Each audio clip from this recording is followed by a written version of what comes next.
Hello, friends. Welcome back to Playing Tribute to the Great Ace Attorney Chronicles, where we are on Game 2, Resolve, and we are going into Episode 4, Twisted Karma, and his last bow. Where last time we were kind of left at the edge of our seats here. Kazuma's back, but then he just, kind of ran off again. Things are happening. He's got things to take care of, apparently. Meanwhile, Van Zieks is just there, so let's dive into it. I don't have much to say.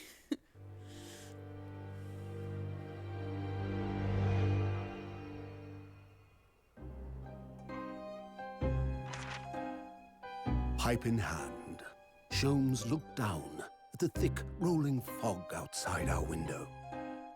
I wonder exactly how many mysteries are out there, hidden within this bed of fog, he said.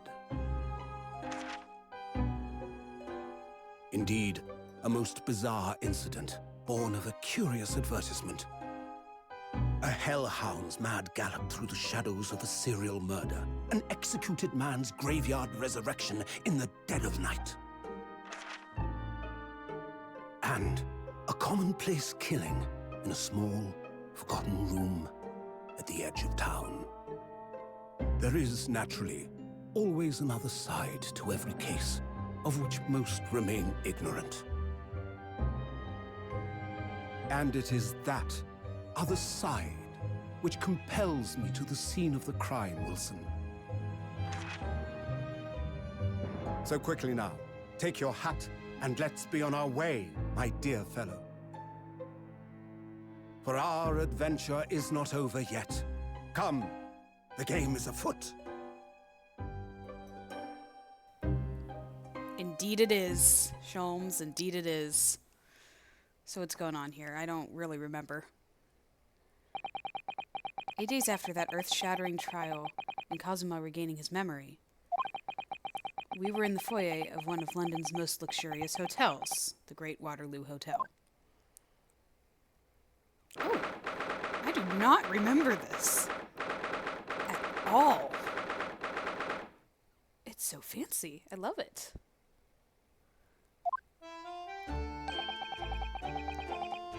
Oh, right, we have to greet the professor. Not the evil professor, not the Kazuma's father professor? Oh my gosh. Anyway, Professor Mikitova is due to arrive at any moment. Yes, I'm so glad we got here in time. Susato-san hasn't been the same since what happened. Not that I'm surprised. I thought he was going to say not that I'm the same either. The truth about Kazuma-sama's father. Do you suppose my father knew that he was actually the mass murderer, the professor, you mean? I knew that's what she was thinking about. There's a good chance, I'd say. I mean, they did come here to London together 16 years ago, didn't they? Yes, that's true. Come to think of it, didn't you say that Professor Mikitova knew about Kazuma going missing in Hong Kong as well? That's right, but for some reason he wasn't at liberty to talk to me about it. Probably means he knows then. About Kazuma showing up here in London with amnesia, and that he's regained his memory now. Ah, there she is. Oh, Father.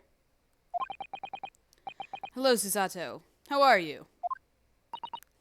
Look at him. He looks so dapper in his, English or London British suit thing. And is that the judge? Goodness. I'm very well, thank you. We're delighted that you've arrived safe and sound. Hello, Mr. Naruto. Very kind of you to take the trouble to meet us here. Oh, no, not at all. It's my pleasure. I've heard about your extraordinary exploits here in London, you know. The news has crossed the seas. It has? I always look forward to reading the monthly reports that arrive with the steamships from Britain. Oh, I see. Oh, thank you very much. Who is this man? And why do I feel as though I've seen him before? I take it from your expression that you can't quite place me. In that case, how about a little reminder, Shishiro? Firm tap should do it. Yes. A firm tap? What? Here we go, then. I hereby pronounce the defendant, Ryunosuke Naruto, guilty. That's not how it went. Also, sorry, it's been a minute since I've done this, so my voices might be a little off. Oh, you're...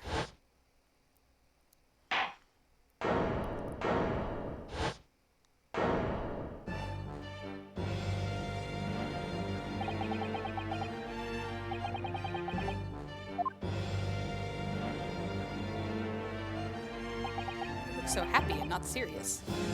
Your Excellency! Hello, Judge Jigoku. How are you? It's been a long time. Good, you've remembered now. That really did the trick. Guilty! Only I was declared not guilty, wasn't I? And there was no laughing at the time. So, London again after all this time. Hard to believe it's been 10 years. To be honest, I never thought I'd be back. Neither did I. I didn't imagine Japan would ever be invited to an international symposium like this. Though really, I doubt anyone did, to be honest. It's all thanks to you, isn't it, Shishiro? What are you talking about, Yujin? Of course, Judge Jigoku. He must complete the set. He's the other man who 16 years ago came to London with Kazuma's father and Professor Mikotoba. He's the third visiting scholar. Well, all those passport checks and luggage searches at the border took a rather lot of time. I must say I'm very envious of your ministerial status. You didn't have to go through any of that, did you? Ah, I knew you were jealous. Sorry, ministerial status? Yes, didn't you know? Shishiro here is also Japan's Minister of Foreign Affairs. It was his personal insistence that allowed you to take Kazuma's place here on the study tour. Oh. Guilty as charged! This guy is too much. Oh, well, thank you very much. It's really every bit as important as it looks. Ah, yes, now, Naruto. I received a telegram from Lord Strongheart yesterday. Oh, you did? It appears that some things came to light in a trial you were involved with 8 days ago. About what happened 10 years ago. That's tragedy.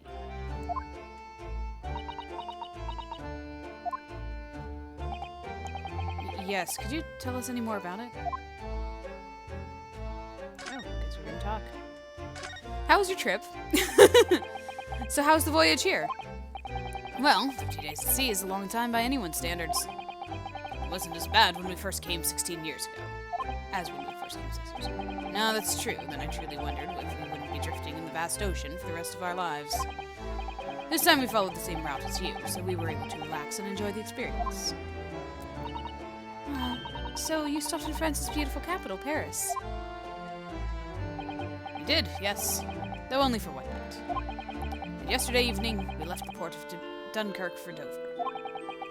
Just in time for the symposium, in fact. It starts tomorrow. It's wonderful that you were invited to attend such an important international event. I'm very proud of you, Father. It's thanks to Shishiro here. 16 years ago, he managed to ingratiate himself with Britain's Attorney General. I'm sure that's why he was invited. And I suppose you could say I'm something of an appendage by default. Speak for yourself, Yujin. You were close friends with the professor of forensic science at a major hospital. Yes, well, I'd rather not dredge all that up. No, there's been a lot of water under the bridge since then. But it doesn't bring him back. Kazuma's father, I suppose.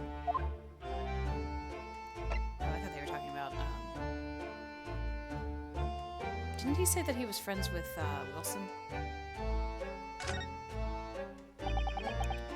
The professor, the killer who took the lives of 5 members of the British aristocracy. Why can't I say that word? was actually Kazuma's father, wasn't he? That's correct. Genshin Asogi. Genshin. You knew, I presume, father? Yes, he was a close friend at the time. Genshin came to Britain as a police detective. He was studying investigative techniques at Scotland Yard. I've never understood what drove the man to commit such heinous acts. It was his closed trial, so the public never knew the truth, and he was executed with little ado. To this day, very few people knew what really happened, even in our homeland. But what about Kazuma? Did he know? Did he know the truth about his father? No, of course not. He was told his father passed from sickness. However, I suspect he may have had his doubts. Why? As you know, I tried to guide Kazuma growing up, as if he were my own son. And one day, he came to my office at the university and said, I've decided. I want to travel to Great Britain and study there.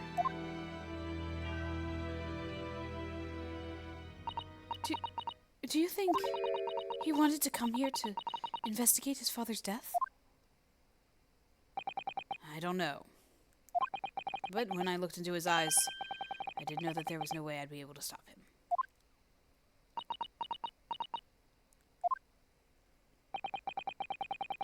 Something else came to light in that trial the other day, actually. Oh, what? Well, having disappeared in Hong Kong and been missing for almost a year, Kazuma's since turned up here in London, working as the apprentice of Lord Van Zeeks. What?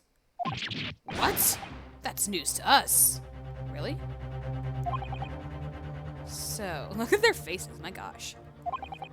Lord Strongheart's telegram neglected to mention that part, then.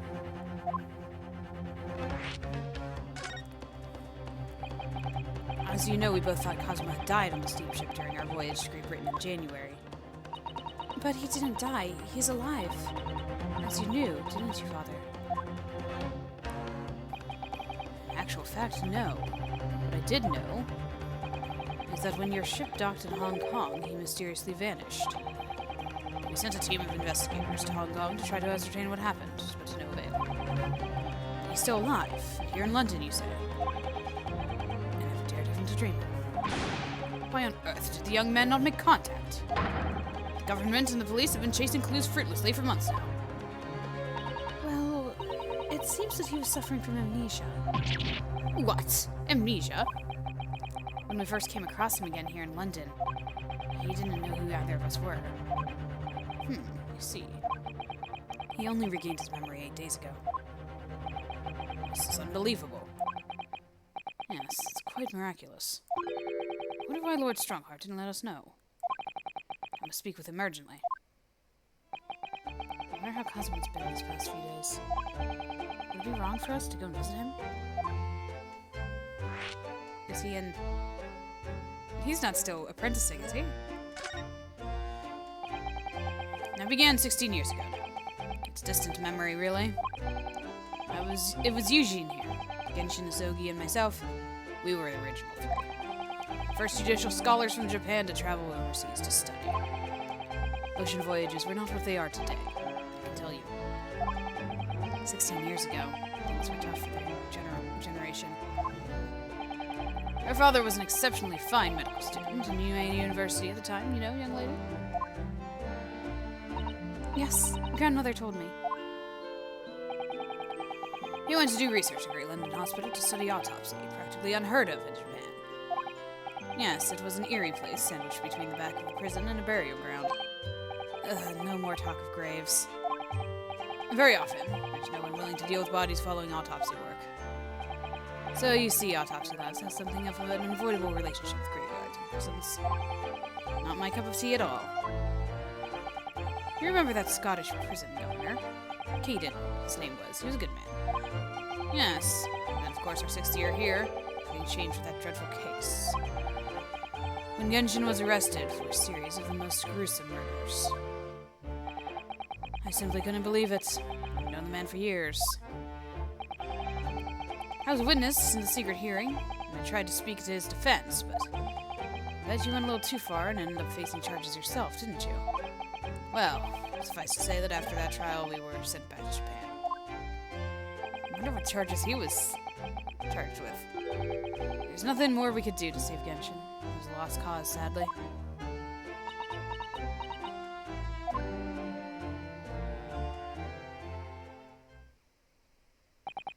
Well, if you'll excuse us now. Yes, I'd like to get this trunk up to my room as soon as possible. Oh, I'm so sorry. I shouldn't have held you up here for so long. I'll call for the porter then. Just wait here.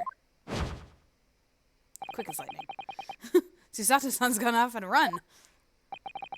I'd like to stay and talk more, but I do have various preparations to make for tomorrow. Yes, of course. It must be a big responsibility representing our entire country. I wish you the best of luck.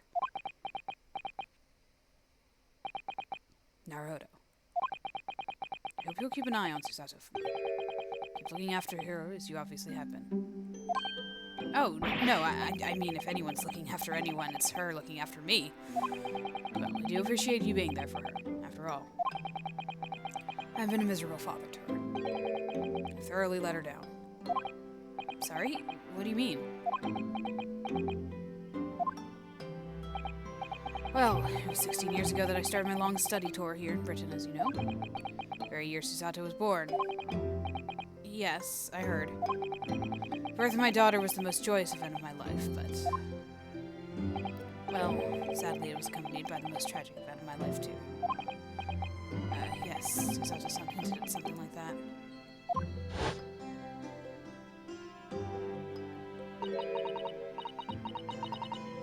Turbulent time at home. I do remember her saying that. Anyway, I won't bore you with the details. The point is, I became rather less dependable than befits a grown man. And it was then that Shiro offered me the opportunity to study here in Great Britain. I was too worried about you to leave you behind. So perhaps I was a little heavy-handed when it came to persuading you to accompany me to London. So that's what happened in a nutshell. And it's also the reason why I now feel compelled to give my daughter as many opportunities as I dare. Though the world does not readily afford young women such things, I must say. I completely understand, Professor. One other thing, Naruto. If I may be so bold, I have a favor to ask you. Really? Of course. What can I do for you? Well, the thing is, I'm so sorry that took so long. Wait a second. I recognize him. Mrs. Sato. Now then, allow us to take your bags. Allow me to take your bags. One moment, if you please, Porter. Of course, sir. That machine around your neck. It's a camera, I believe. Quite right, sir. Just 5 shillings for a lovely photograph to commemorate a wonderful stay at the hotel, sir. Well, I think given the occasion, we could justify the expense. Ah, yes, yes, of course.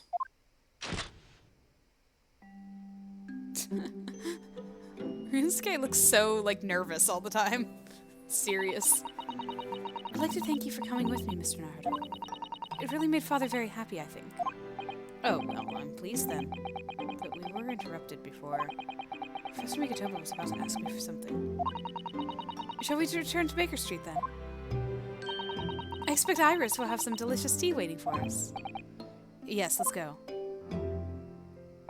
I'm getting more and more anxious about Kazuma, though. Perhaps I'll try to meet with Lord Strongheart later and ask after him. Is that where he is? No, we were interrupted.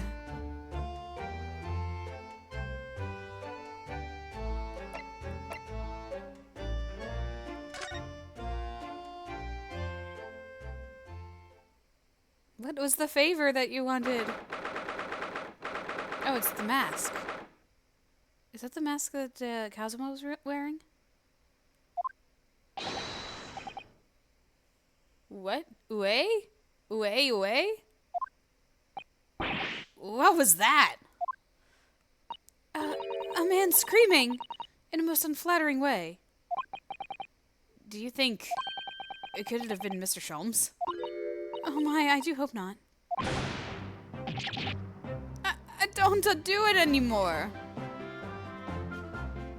What? Who are these people? Mon ami, mon ami. Stop this disgraceful display, huh? Who are these people? Look at their hair, it's bright red. Oh yeah, that was referenced in a little story thing. I guess we'll find out what that's all about. I don't remember this case at all. I think they must be clients of Mr. Sholmes. Right, you two. You're coming with me now. Down to the clink. I'm not in prison, it's dark and damp and I don't like it. I don't like it. Is he supposed to be Italian? Why is he saying ah? Puff the darkness, my friend, I am not scared. Wee, but you are always scared of the dark. Shut your mouth, you idiot. I will sit quietly in the dark and plan on not staring iced. Wee, I don't like this, I don't like it. Well, tough. We'll finish this down the yard. Now get moving. Bye then, Ginny. Have fun. Oh yeah, thanks, Iris. And thanks, you great detective. Oh, Sholmes helped. I guess. Is he around? Gina makes a fine detective herself, doesn't she? Oh, Susie and Runo. Hello, Iris. We're home. Well, did you find your daddy? Yes, we arrived at the hotel just before he and his friend. Oh, well, that's great news. I hope I'll get to see my daddy again soon. Yes, of course. Dr. John H. Wilson. So, Iris, all that remains now is the greatest of problems known to man. Oh my gosh. What have you done to your hair? It looks so vibrant and out of place. But before we concern ourselves with that, I believe some tea is in order, don't you, my dear fellows?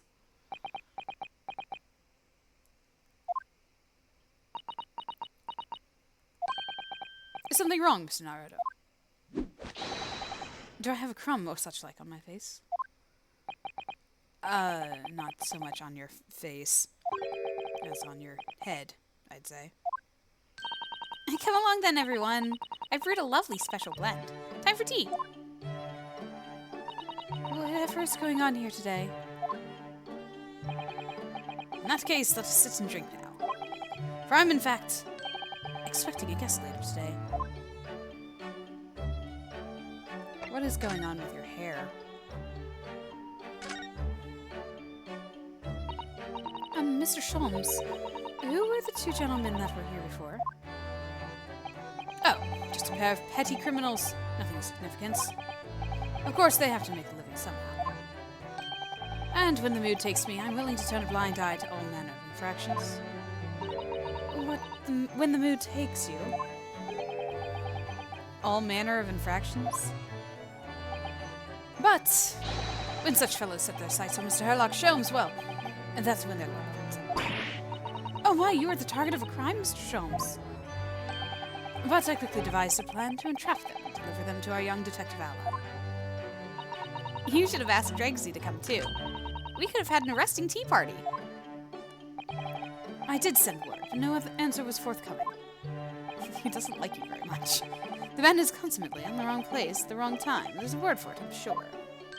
Aha, I have it. A bungler. That's the word. It's a good job he's not here to hear you say that. So those redheads have been up to no good. I wonder what the men did.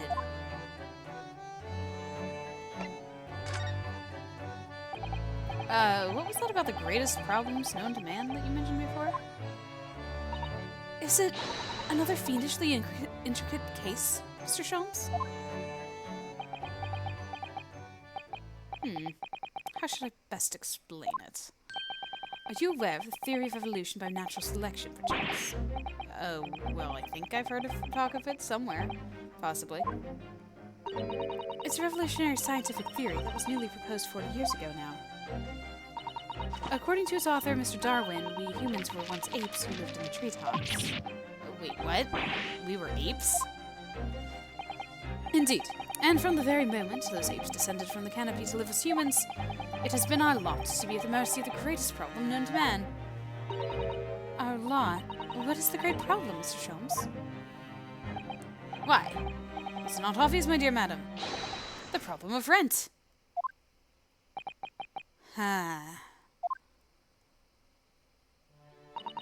But did you not receive a rather large sum of money from Madame Tospels the other day?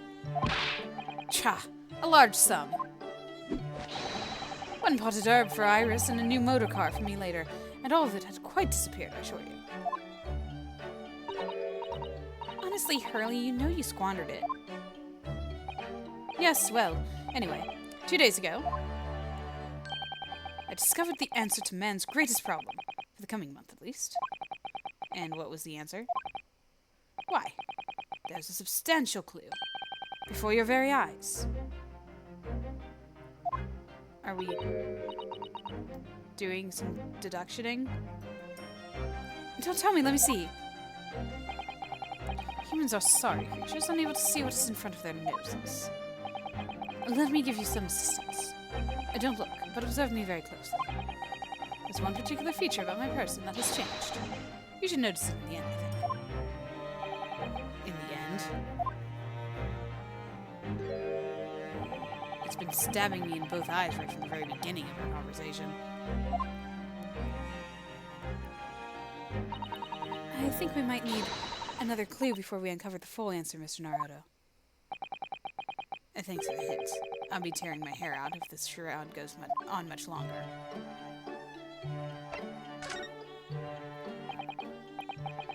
Mr. Sholmes, isn't it about time you told us the truth? Just over a week ago, you said to us...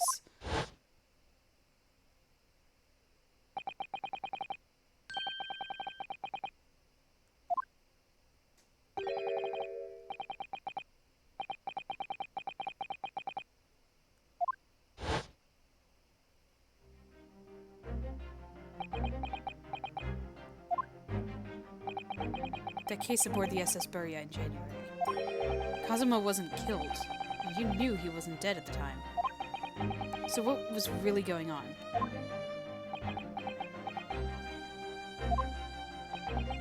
The fellow was unconscious for a very long time. If he hadn't regained consciousness when he did, his life would have been in mortal peril.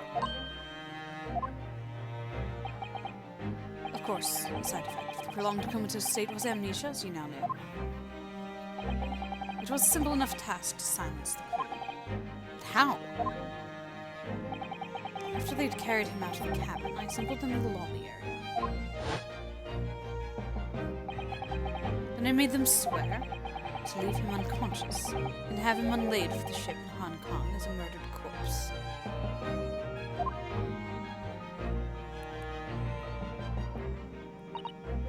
Oh, how horrible. It was necessary to find some material with which to persuade the crewmen to keep their word. But why do it in the first place? I will be at liberty to elaborate in due course. But for the time being, I would like to reassure you. I didn't foresee subsequent events. What events? His disappearance in Hong Kong. Oh. I believe I may have made a gross error of judgment. Mr. Sholmes. Alright,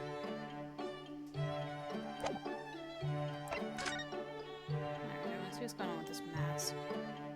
That might be the other clue, who knows. The mask Kazuma wore when he was assigned to Lord Van Zeus as his apprentice. When he cast it aside after trial the other day, I just sort of picked it up. We ought to give it back to him, I suppose. But he has his memory back now, doesn't he? And I can't help feeling he might turn around and tell me coldly to wear it myself. But isn't he your best friend?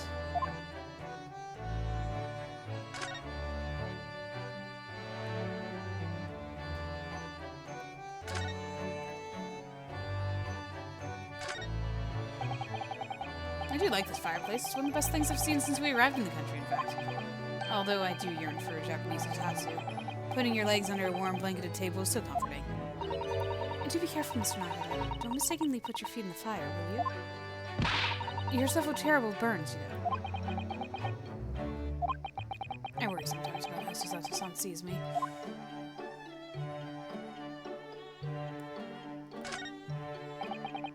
My eye's always drawn to this big metal chest that Mr. Sholmes and Iris use as a coffee table. Isn't it where Iris keeps her very important papers? It is, so you'd think that they'd treat it with more care, really. But only the other day I saw Mr. Sholmes kick it. Oh no! I suppose something must have been frustrating him. What a shame to mistreat the furniture, though. Was it damaged? The chest was fine when Mr. Sholmes was doubled up on the floor for almost 10 minutes. Oh dear. That is a painful tale.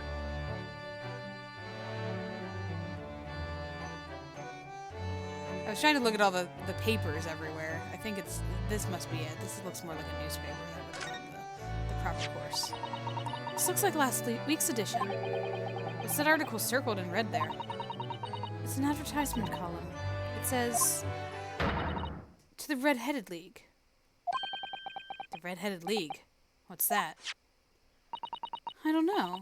I've never heard of it before. But... her eyes. Something on my face. Wait, do I have anything in the court record? No, I don't. Okay. Clearly this has something to do with that. Lively hair.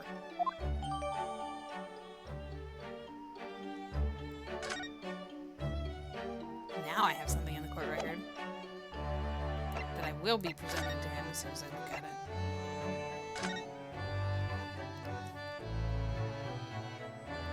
£4 per week if you're a redhead. Very Sherlock Holmes.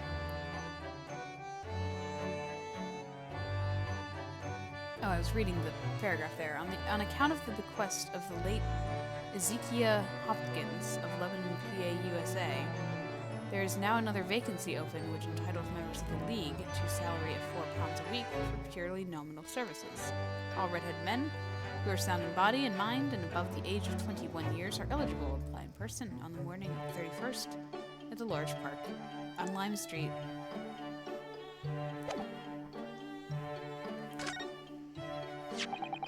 It looks as though someone circled an advertisement here in this paper, Mr. Sholmes. To the Red-Headed League. Does that strike you in some way? I was thinking that just maybe it might be related to your bright red hair.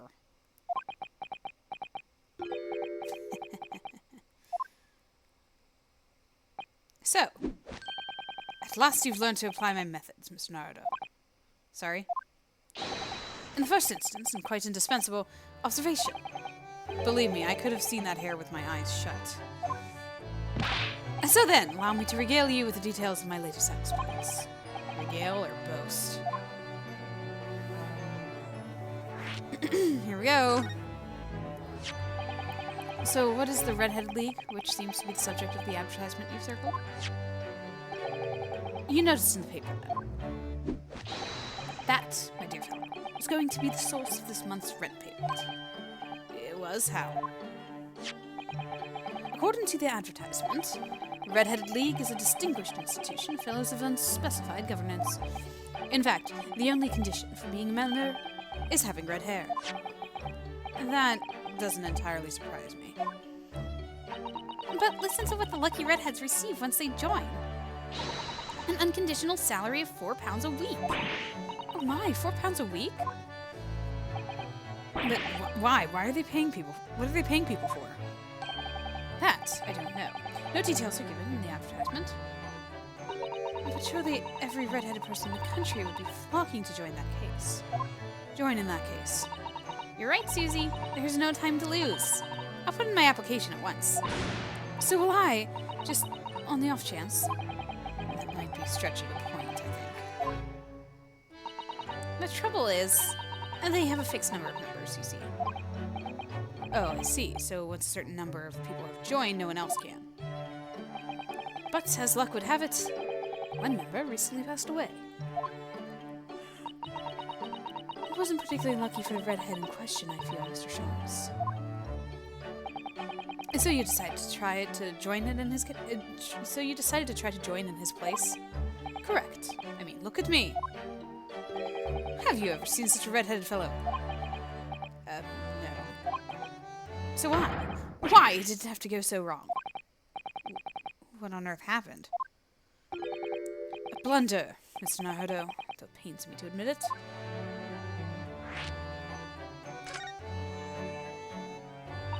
What did you actually do to your hair, Mr. Jones? I'm glad you asked, Mr. Sato. What you see atop my head is neither dyed nor a hairpiece. I changed the color of my hair overnight. By the wonders of chemistry. Chemistry? I was conducting some research into a method of rejuvenating spent tea leaves. And in the course of my work, I stumbled upon a potion that, when taken, turns one's hair a flame-like red. Would you like to try it? Make every hair on your body perfectly crimson. I think I'll pass. Oh yeah, his eyebrows are even red. Mr. Sholmes, is it quite safe to drink? Surely it's bad for you, isn't it? Amateurs are always hampered by such fears. Oh, I should never have doubted you, Mr. Sholmes. You mean to say... But of course. To earn £4 per week, one must be prepared to turn a blind eye to a little danger. That degree of red signals more than just a little danger, surely. So anyway, Hurley left full of confidence yesterday with his new red hair. Before the park on Lime Street, where the Red-Headed League were interviewing prospective new members. So it went wrong. The whole park was choked with red-headed folk, like a Custer's orange barrel. I queued for 8 hours solid before the last I reached the front. But when the panel of interviewers saw me, they immediately said, "Ah, Mr. Herlock Sholmes, are you in disguise to conduct an investigation?"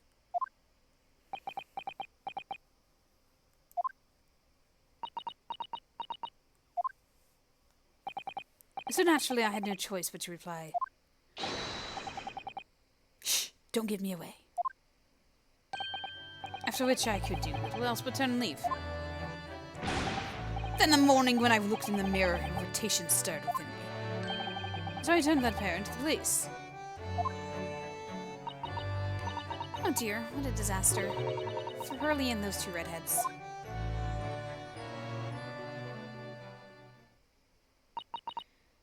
Mr. Sholmes, you mentioned before that you were expecting a guest today? Indeed, Mr. Sato, that is correct. Not another of those red-headed gentlemen that were here before? And now for all, they were petty villains. The guest I am expecting is a client. Oh? A young gentlewoman who wishes to appoint the services of this great detective, no less. Oh, how wonderful, Mr. Sholmes. You must stay and observe the fashion in which a great detective receives his customers. Must we? I have you in my clutches now, Rent. Just as I have you in my clutches, redheads.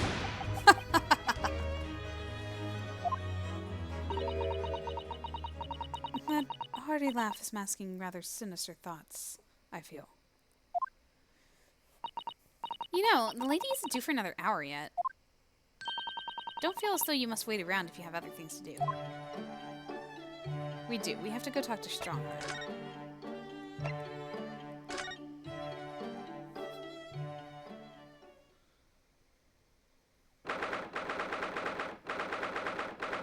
Oh. He's our good friend.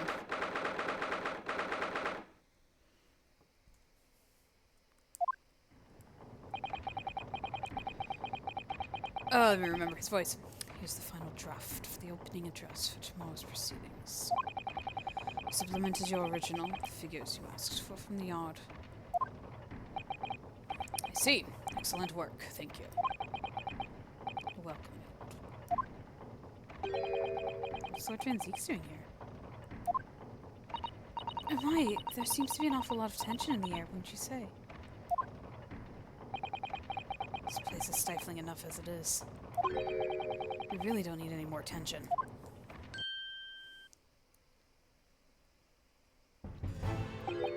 My apologies. I didn't notice you come in. Your small stature and dark dress make you all but invisible to me. No, it's entirely my fault for wearing black, I'm sure. From now on, you must dress in white from head to toe whenever you come here. Now then, Mr. Naruto. Yes, my lord. I'm right here.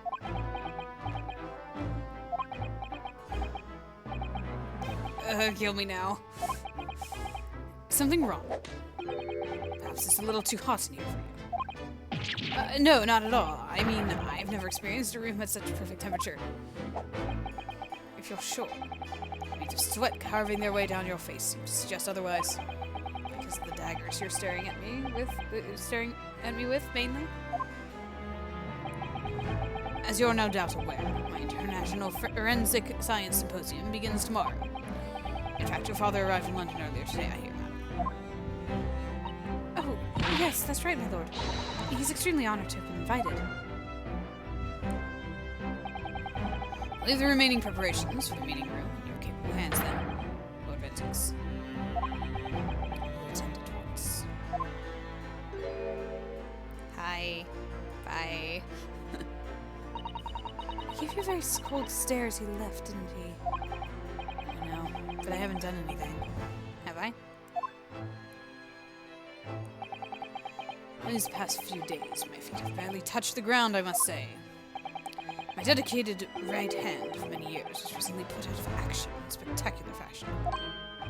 Oh, I'm sorry to hear that. Darn, it's the coroner. Is your left hand still of service? Mr. Naruto, he's talking about Dr. Scythe. Yeah.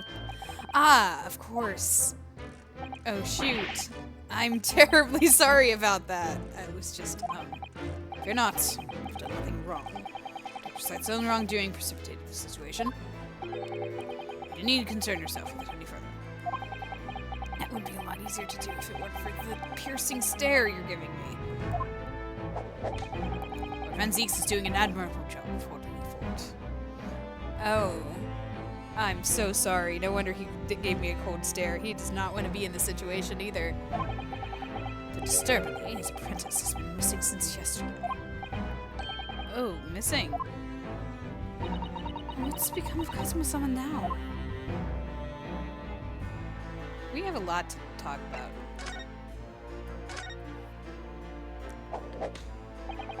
Not long ago, visitor numbers to the Great Exhibition exceeded 30 million. 30 million? Are there even that many people in the world? That's a lot of people to be at that symposium. As comparison, Mr. Naruto, the population of the imperial capital of Tokyo is 2 million. And we'll be opening the International Forensic Science Symposium in the exhibit's main auditorium. This event has been 2 years in the making. 2 years of preparation and negotiations with other countries. That sounds like a tremendous achievement. Congratulations. The 20th century will see the wholesale adoption of forensic investigation techniques. And cooperation between policing organizations around the globe will be essential. Which is why this landmark first symposium had to be hosted here at the heart of our great British Empire. In order that Scotland Yard can become the leading investigative organization in the New World. He's the same as ever, I see. Passion of his is quite something. You're every bit as passionate in your own way, I'm sure, Mr. Naruto. The only person in this country who truly cares about a future that embraces forensic science. I don't know, I think that Sholmes has you with that too. It was my intention to become Her Majesty's Attorney General and reform the Yard from the ground up. So the disgrace of the forensic investigation team has been a bitter blow to my ambitions. Yeah, sorry about that.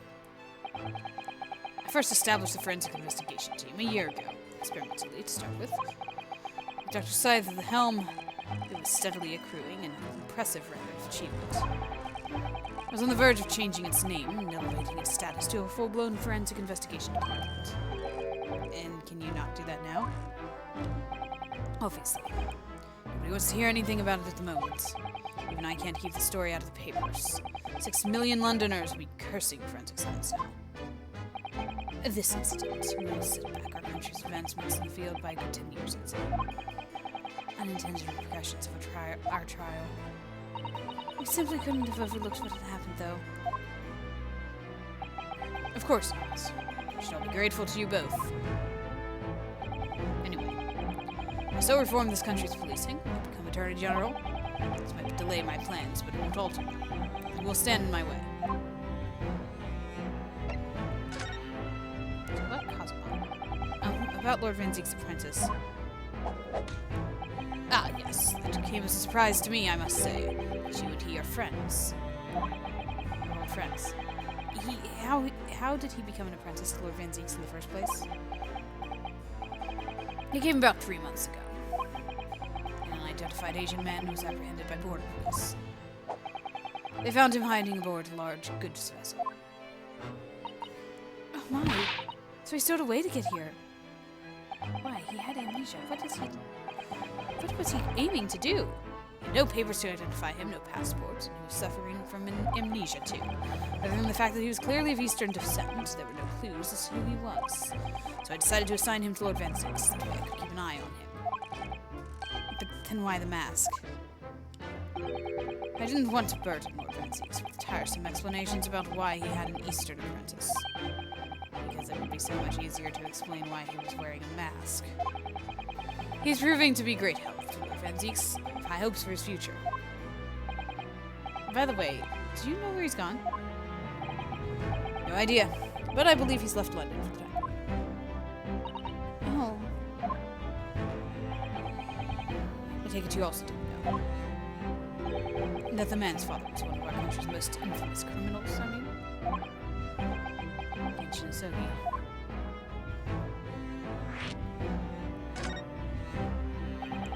What we learned from that trial 8 days ago was huge shock. Finding out my friend's father was... yes. Genshin Isogi. The professor case 10 years ago caused quite a stir here in Britain. There were such awful murders and unprecedented. Using a ferocious dog as a murder weapon. And no one will have believed the culprit was a foreign student invited to study here by the government.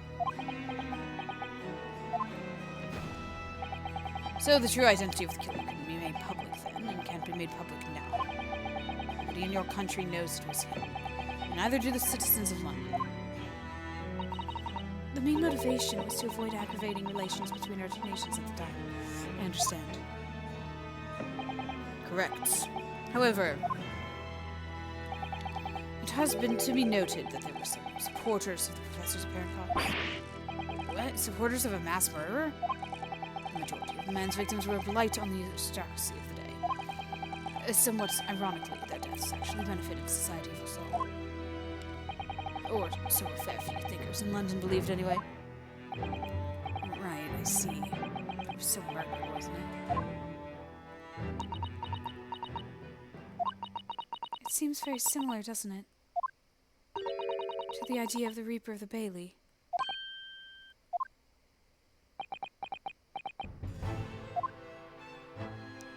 Indeed.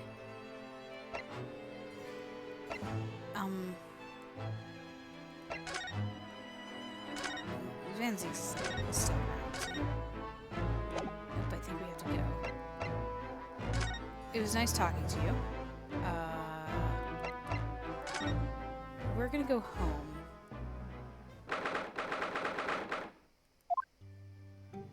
Sorry, I skipped ahead there. No, okay. We're going to go to Sholmes' suite again. Maybe his guest is here.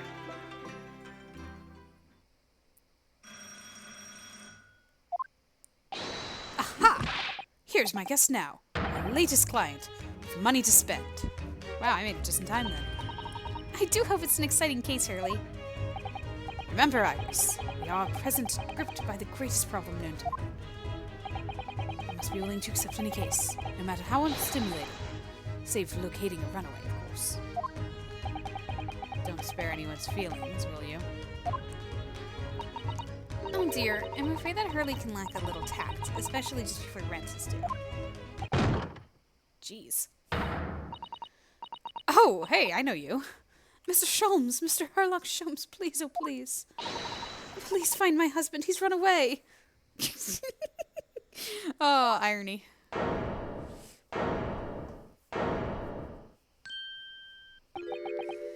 To upset me.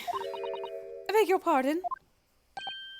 Never mind. Personal matter. My apologies. What exactly are you trying to say, Mr. Naruhodo? I didn't say a word. Come, my dear madam. Be seated. Iris, some tea, if you please. Of course.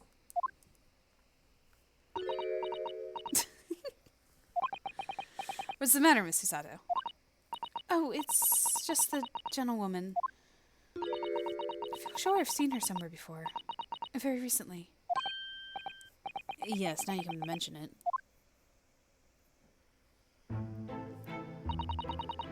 As I explained earlier, my name is Evie Vigil. Like evening vigil? I implore you to take a look at the case, sir. Money is no object. Simply name your figure. Money and wealth are of little consequence to me, madam. Being offered a case itself is reward enough. Oh, Mr. Sholmes, you are the picture of benevolence. What happened to the rent problem? I will, of course, make a mental note of your offer, however, for contingent reasons. I trust you will remember your words also. If I might inquire, sir. This gentleman and lady would be... Oh, me? What I am about to tell you, I should like to communicate in the strictest confidence. You understand? Ah, these are my friends. I assure you, you may say before this pair anything which you must say to me. Ah, I see. I can vouch for the gentleman personally. After all, he's hot here. Why did I ever get my hopes up?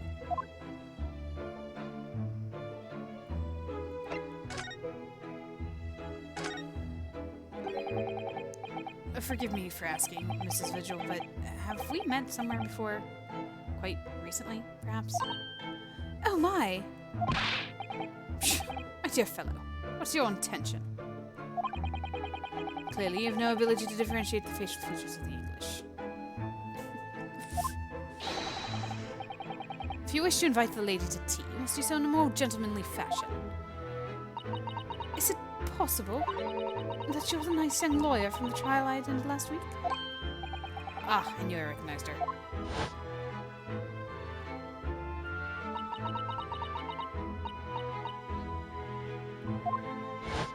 She was all about the relationships.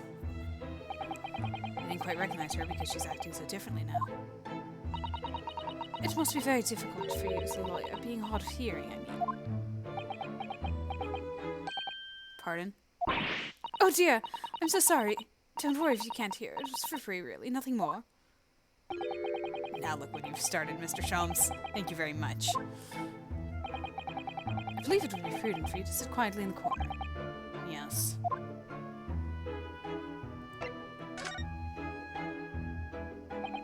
Tell us about your husband, madam.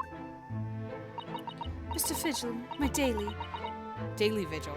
Evening vigil and daily vigil. Is 40 years of age. I have a photograph here.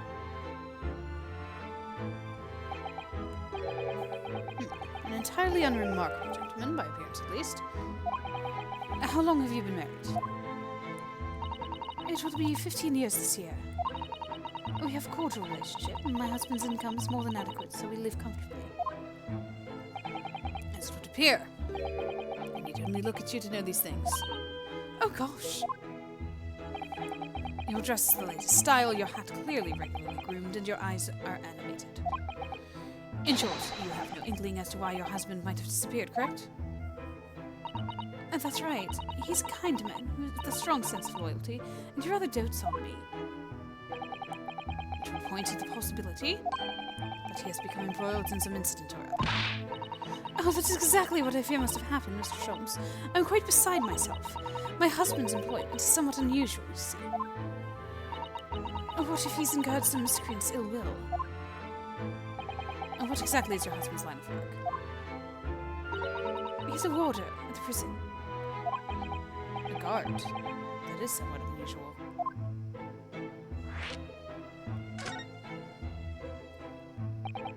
So, your husband is a prison warder?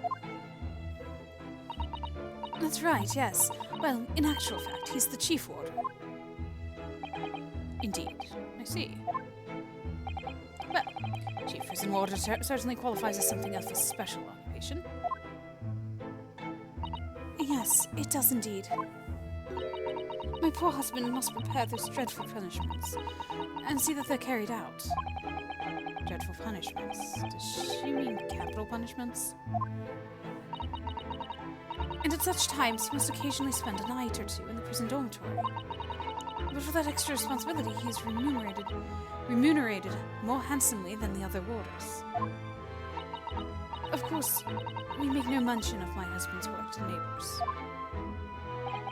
Yes, I believe your prudence is justified. Tell me, at what prison is your husband engaged? Barclay Prison, Mr. Shums. Really? Barclay? Well, fine establishment. If I'm not mistaken, there's a large cemetery just behind it. Yes, that's correct. Lowgate Cemetery. No. Lowgate Cemetery, the very place we were discussing in court. That's unbelievable. Unbelievable, my dear fellow. And yet undeniable. Sorry, Mr. Shums, I'm afraid you've lost me. Pay no heed, madam, pay no heed. A private matter. This can't really be a coincidence, can it? There is no such thing as coincidences. Especially in a video game. So, to the matter of your husband's disappearance, when did you realize he was missing? Please try not to laugh. It was yesterday. I'm sorry, yesterday. It really is recent, laughably so. Don't laugh. The truth is, my husband does at times have occasion to spend the night away for his work. It's not at all out of the ordinary for him not to return home at night, but this is different. And for him not to make any contact for a whole day, that has certainly never happened before. Oh, my dear Daly, whatever can have happened? My dear Miss Vigil, please, calm yourself. Now then, have you contacted the police? Why, naturally. But sadly, they refused to listen to my pleas, and my husband has only been missing for one day. I was asked to wait patiently at home. In truth, Mrs. Vigil, I concur with the police. Really, how often does that happen? However, let us not be hasty. I see no reason why we should not engage my detective powers to track your husband down anyway. Oh, thank you, Mr. Shums. And furthermore, let me assure you, a chance to solve the greatest problem known to man for another month has no bearing on my decision. I seek only to put a sweet smile on another Londoner's face. That's really all there is to it. You have my eternal gratitude. I shall pay any sum you care to mention. I really hope her husband's not dead. You seek only to put the sweet's rent in your landlady's purse. That's all there is to it.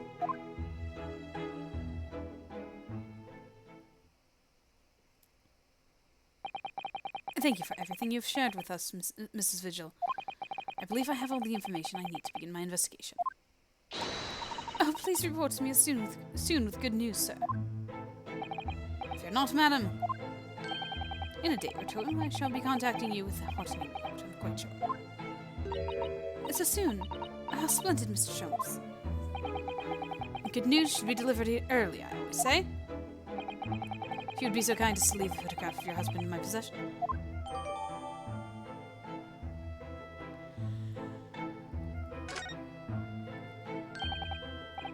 Thank you. Now, allow me to show you the door. I can't thank you enough, Mr. Shums. You've been simply marvelous.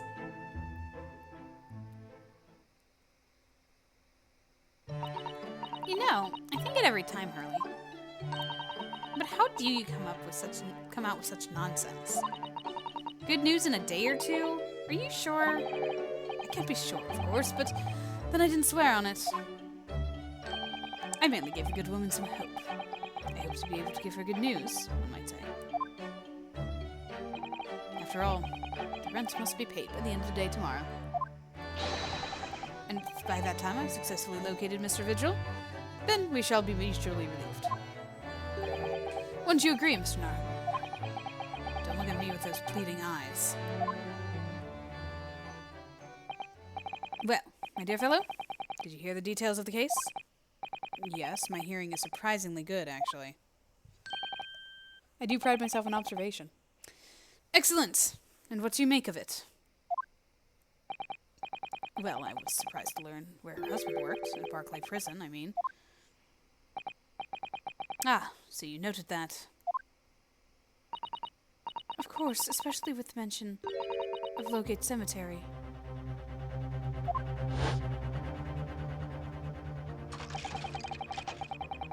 Oh man, it's been so long since I played this and I forgot about this guy.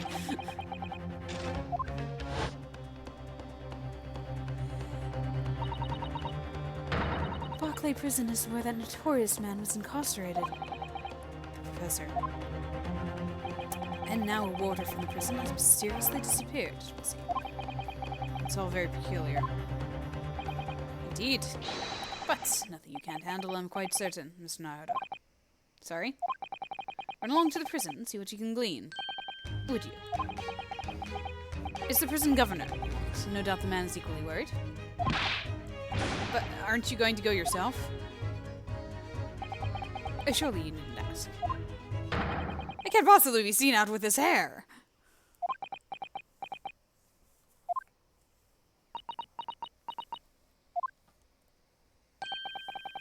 But didn't you go to Lime Street with that hair? That was quite a different matter. So I leave it in your capable hands. Now, if you'll excuse me, I'm rather busy.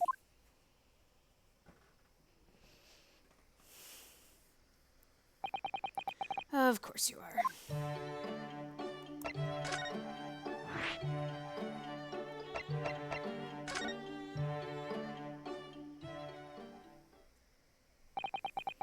Barclay Prison is on the outskirts of London, backing into a lonely burial ground. Its 4 high outer walls loomed quietly before us in the fog. Having requested a meeting, we were shown to the governor's office in the watchtower. Oh, I remember this office. Why do I remember this office? The guillotine clock is really something. Oh, wait, I think I remember this guy, too. He looks very familiar. This place is full of hardened criminals. I can remember the last time a civilian was down here. And you didn't want to talk to an inmate, but to me?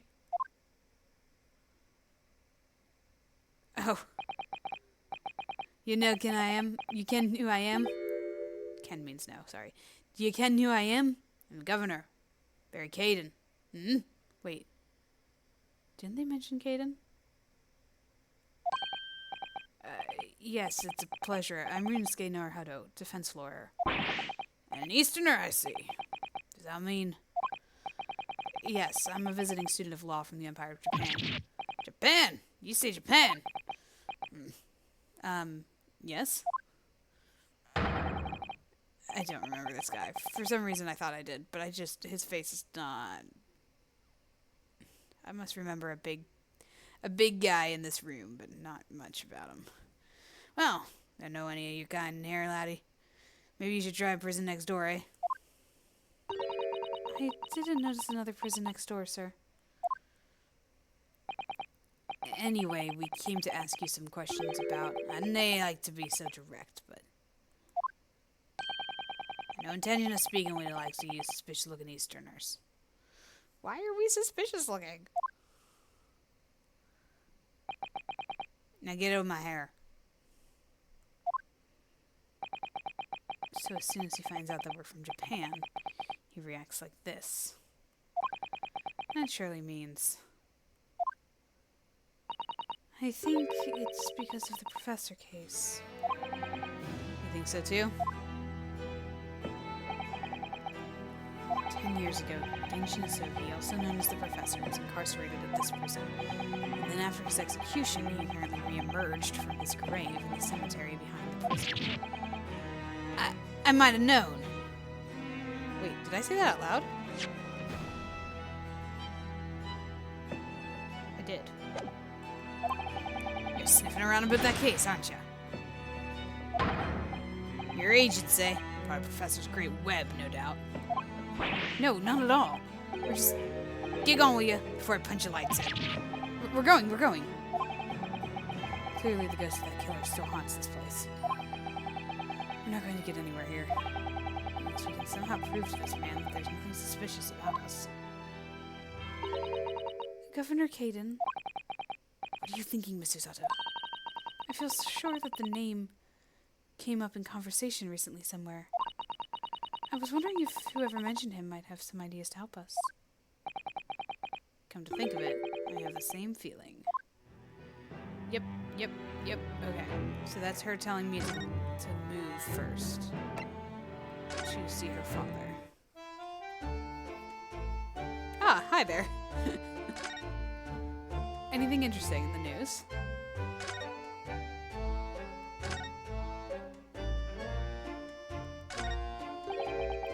That's Professor Mikitoba over there.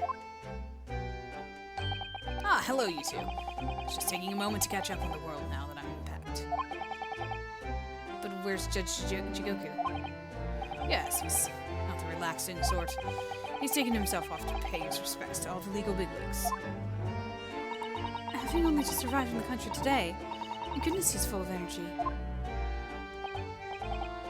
Professor, you mentioned something before. About how you'd known the prison governor at Barclay Prison. Oh, Governor Caden, you mean? So it is the same man. Father, we must speak to the governor. But he refused to talk to us. He said we were suspicious Easterners. Well, I'm sure if I accompanied you, it would be a very different story. Oh, would you? That would be wonderful, if you have time now. Sadly, as you can see, I'm very busy at the moment. Reading the paper. Busy drinking coffee on a comfortable settee. Now, I have rather a lot to prepare for tomorrow, you know? So sorry. I didn't say that out loud, did I? You Mikitobas are alarmingly good at reading people's thoughts. Or it could be that you Naruhodos are alarmingly bad at hiding your thoughts. Both. Let's not fall out now. I have an idea.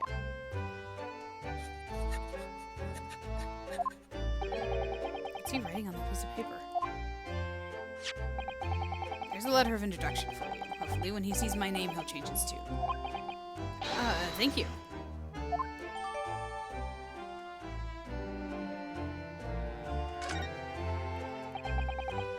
Good luck then.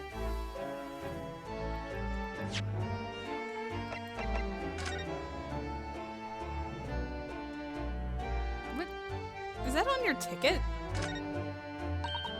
Oh, it looks like this is some sort of steamship ticket. The SS Grouse, first class cabin, 001.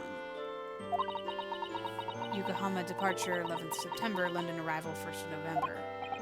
That's the boat that Professor Mikitoba and Judge Jigoku came on from Japan, isn't it? I think he calls Dunkirk in the north coast of France for a night before finally arriving in Dover. I think it's been almost a year since we arrived in Dover on the SS Buria. Seems a shame not to keep your ticket as a memento of your trip, don't you think? Yes, I agree. And mine safely in my diary. And I keep mine in my wallet, so I have it with me at all times. Well, how strange. Where could it have gone?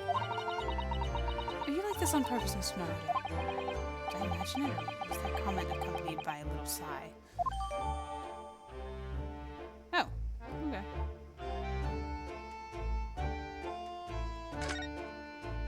So apparently I've lost my, ticket. Professor Mikitoba has wonderful handwriting, doesn't he? This dark-suited young man is not in the least bit untrustworthy. Is it just me, or does that make me sound extremely untrustworthy? I do wish he'd at least called you a nice young man. I'm really not sure that would help. Alright, let's go.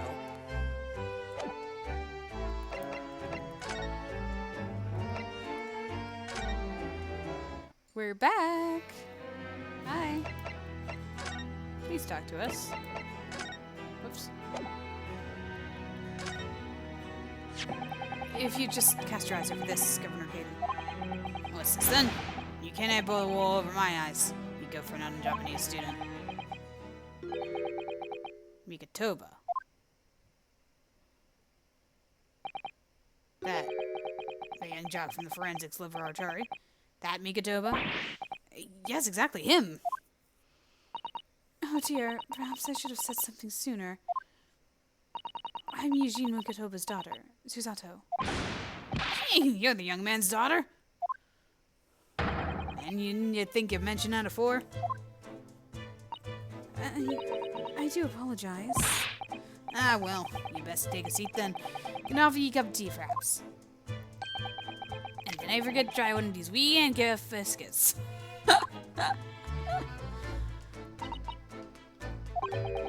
Your father's influence is nothing short of amazing. I'm bitterly regretting not announcing who I was from the outset now. So then, what can I do for you, Anne? Well, we're currently investigating a case. It's one of your warders, you see. He's gone missing? Missing? And that's right. It's surely been reported to you as well, being the prison governor.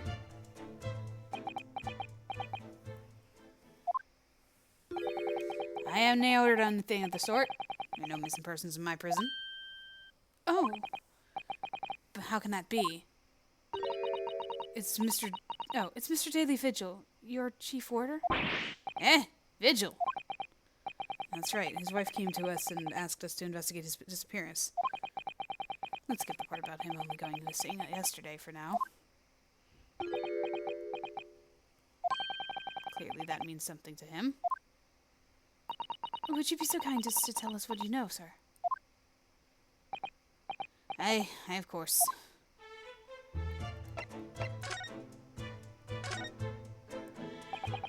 We understand that Mr. Vigil is the chief warder here at the prison. Aye, that he was. Shown sense of responsibility and dedicated to the job, no doubt about it. He was a fine warder. Sorry, did you say was? Aye, he doesn't any work here anymore. He left the job. Oh my! When was this exactly? There's a question. When was it about? Can it have been less than 10 years ago now? I beg your pardon. What? Okay, I was gonna say something about it.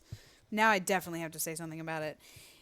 The wife said that he was in charge of,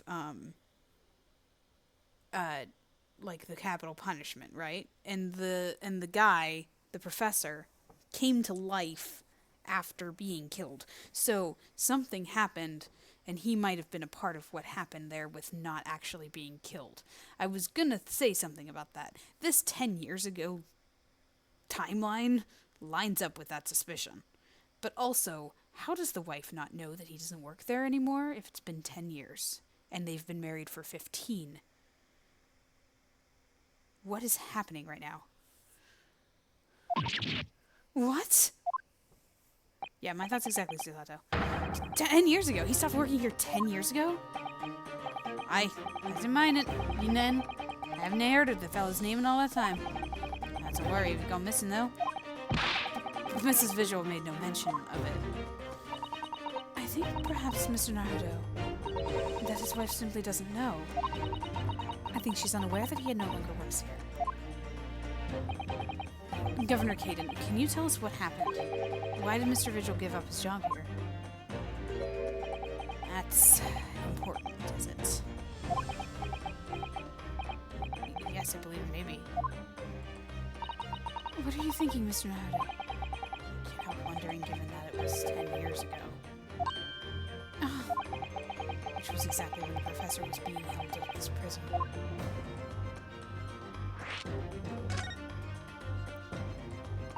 So Mr. Vigil actually resigned from the position of chief warder 10 years ago, you're telling us. What happened to make him leave the job? In actual fact, he didn't leave the job willingly. He had no choice in the matter. You mean he was dismissed?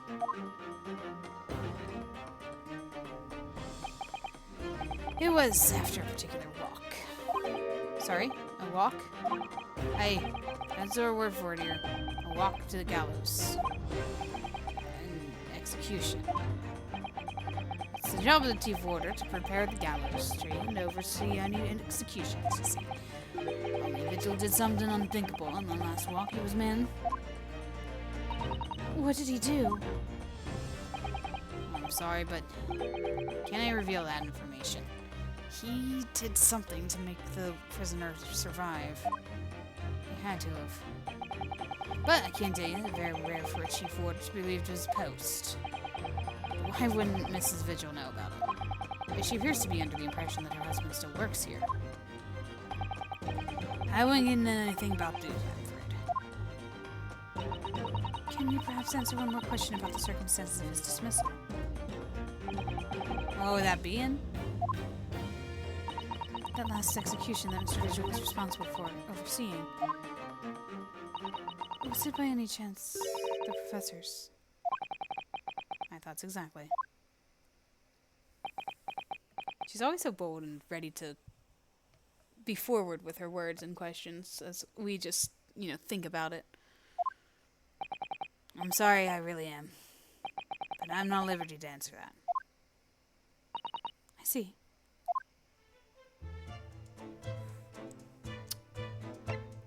So, about the professor. Or, not that professor, this professor. Oh my goodness. My father came to Britain all those years ago in order to study forensic medicine. But you seem to have been well acquainted. The dead room. The prison and the cemetery have a lot to do with one another. After all, they need fresh corpses for forensic research. You can? Yes, I can imagine. The advancements of medical science isn't always particularly palatable. Your father worked in the laboratory just on the far side of the graveyard. In the basement of St. Sinners. Still in use today. Oh yeah, that's the hospital, right? St. Sinners. That's come up before, I'm sure. Yeah, isn't that the hospital?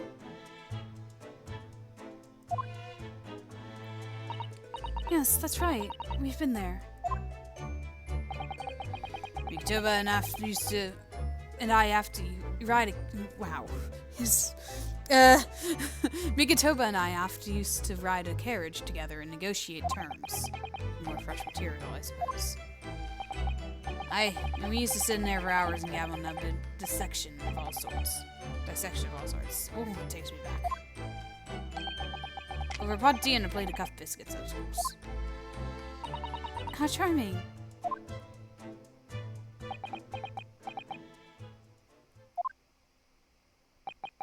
You're a good fella, your father.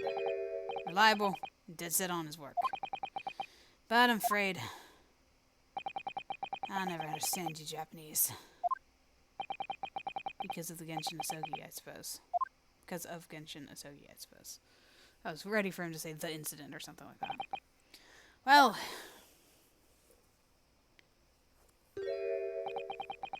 Can I tell you anything else? Thank you so much for your time, Governor. Oh. One moment before you're away, Anne. I'm sure I have it here somewhere. So, when the woman gave us this picture, I was actually thinking that it would be connected to the whole Red-Headed League thing. Because it's not in color, so you can't see what color his hair is. So whenever she was like, oh, he has an odd job, I was like, oh, is it the being paid $4 for being redheaded? Who knows? Maybe that's where he is now. I mean, the Red-Headed League has to come into it somehow, right? So maybe he does have red hair, and that's what he's been doing. And then the disappearance is more connected to that. Anyway. Ah, found it. Here, take this as a wee souvenir of your visit to the prison. What is it? That's Vigil's dismissal notice. 10 years old now, of course. Oh my, are you sure? Hey, no trouble at all. Not the original mind. Harsh reprimand incurred by Mr. Vigil 10 years ago that resulted in him losing his job as chief warder of Barclay Prison. Thank you very much, Governor Hayden. Chief Warder Daily Vigil is relieved of his post with immediate effect for having violated Clause 132 of Her Majesty's Code of Conduct for Prisons. All rights to redundancy pay and financial benefits are fully revoked. 25th of June. Aiding and abetting the escape from this prison of convict blank just prior to his execution. Details of this escape are still being investigated. For cooperation with inquiries will be expected. Prison Governor Barry Caden. Indications are that the jailbreak plot was conceived prior to the convict's incarceration. It's believed that the convict engages in a form of negotiation with prison staff in order to secure assistance. Full disclosure of information regarding these negotiations will be demanded.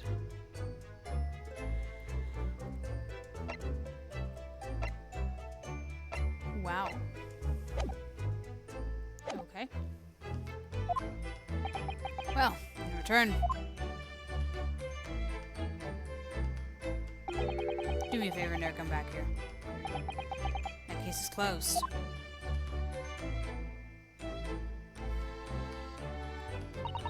Well, I think we ought to return to Baker Street for the time being.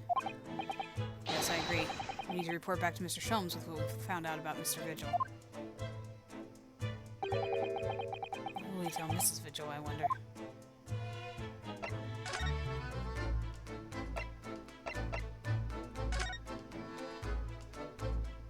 I wonder if he knows. I always wonder about Sholmes now. Like, he plays the fool, but he like also has like these inner working things. Like with the whole thing with Kazuma, like he knew that Kazuma was alive from the start. So like I wonder if he knew that Mr. Vigil didn't work here anymore. And his connection to the professor case or something. We're back! Hello, you two. Oh, this is Iris. Hello, you two. I thought you'd be back before long, so I baked some scones for us all. Huh, so that's what the delicious smell is. Oh, no. Or, you know, it could just be because he wanted to play with his hair. Because I can't pin this guy down. I don't know whether it was that he was actually didn't want to go out in public with his hair, or whether it was because he wanted us to hear all of what we learned. Greetings, my dear fellows. You've returned a good deal sooner than I was anticipating. It's a lovely shade of blue there. Not quite natural for hair, but a lovely shade of blue nonetheless. Blend right in with the sky. Hello, Mr. Sholmes. Hello, Mr. Sholmes. Say nothing, your thoughts are written all over your face in any case. Turns out that it may have been advisable to test my hair color restoration tonic before application. Oh my. Pray tell me, what do I reward a friend? Have you garnered some new information? Yes, something very surprising, in fact, though it's not a patch on your hair, to be honest. It most certainly isn't. But still, we discovered that Sholmes! Oh, hey. Drop everything, Sholmes. This is more important. Gina? I can't Adam and Eve it.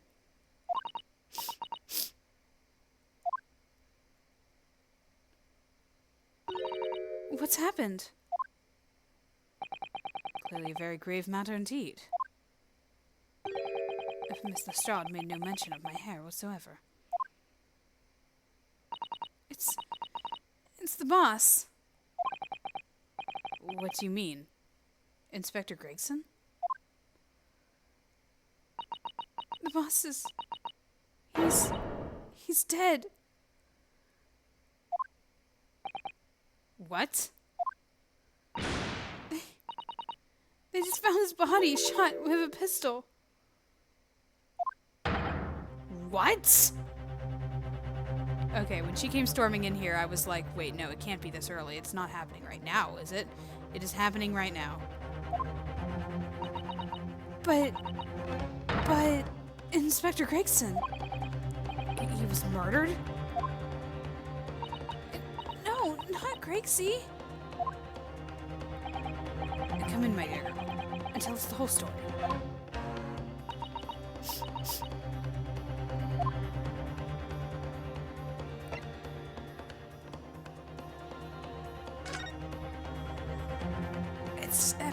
4. I thought his was the last case. Is this gonna go on for 2 cases? What is happening? Are you serious, Gina? Inspector Gregson was... He was really shot? I don't know much about what happened myself yet. They're still there, investigating the scene. Where did this take place? A little rented room in a building full of flats on Fresno Street.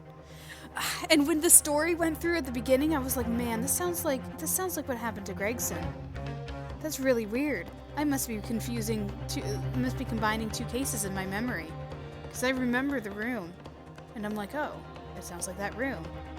Oh my gosh. Yeah, guys, hi, sorry. This is the other thing that I remembered of this game. Because of course, he's an important character. So, it's a very, another sad case. But this one's more... It's not as bad as Kazuma's because of the randomness of Kazuma's. This is going to be a deep dive here. The outskirts of town, nowhere near his home. He was perhaps investigating a case then. The thing is, no one at the yard knows nothing about no case around there. Oh, how strange. The boss was... He was so good to me. I know I ain't up to much yet, but... One day I was gonna show him. I'd become a proper detective. Oh, Jenny.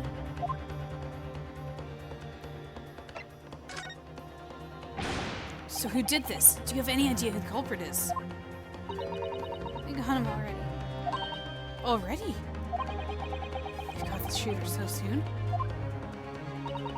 A witness reported something was going on, and the boys got straight down there and took care of him. Ooh, what awful person did this?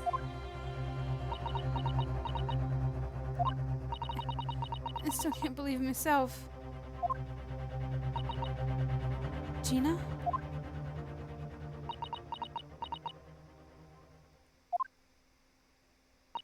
It was a Reaper.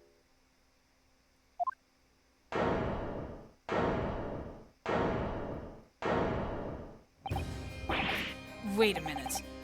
You don't mean they've arrested Lord Van Zeeks for it? That's right. The Reaper blow's gun and shot the boss. No. Lord Van Zeeks?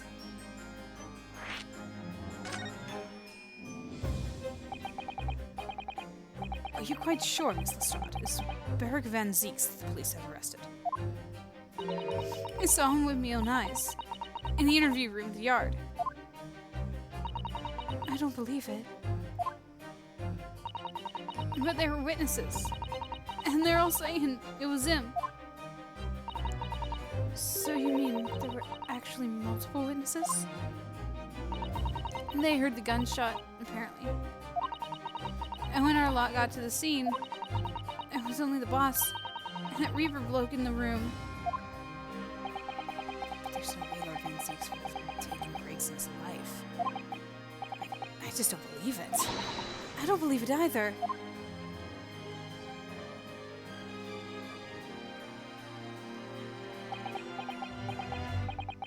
I think you're falling for this, Miss Lestrade. This really is most terrible news. I'm dreadfully sorry. What are you saying sorry for? You didn't do nothing.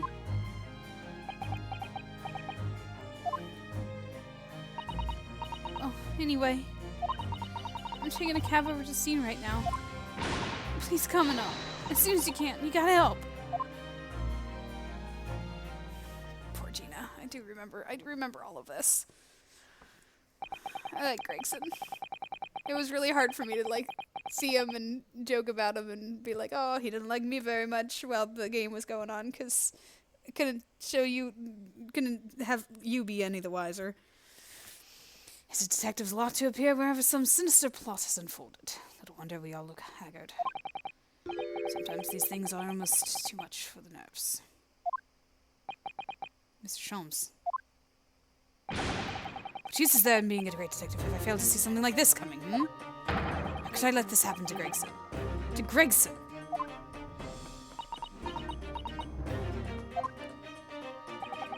Mr. Naruto, I shall leave at once to begin my investigations. I guess the hair is no matter at this point. Of course, yes, we will too. It would be helpful if you could talk to Mr. Reaper and see what you can glean. I'm sure you're intending to do so anyway. Until later, then. I'm not used to seeing his frustrated sprite, his frustrated animation, for a serious thing, so that's a lot. Inspector Gregson dead, Lord Van Zieks arrested. Bruno, Susie! I've called you Handsome. It's waiting outside. Thanks, Iris. Shall we, Mr. Zato? Yes. Okay, let's get out of here. To the prison. And eventually there.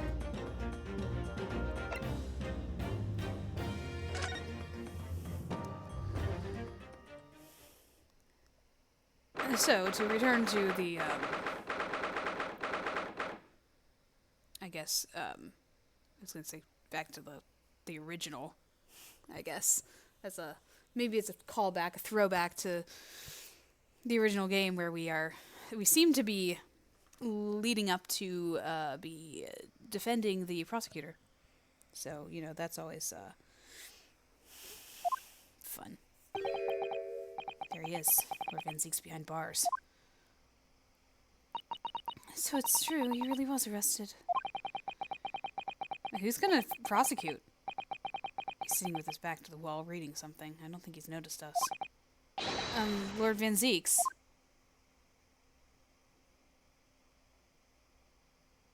Fancy meeting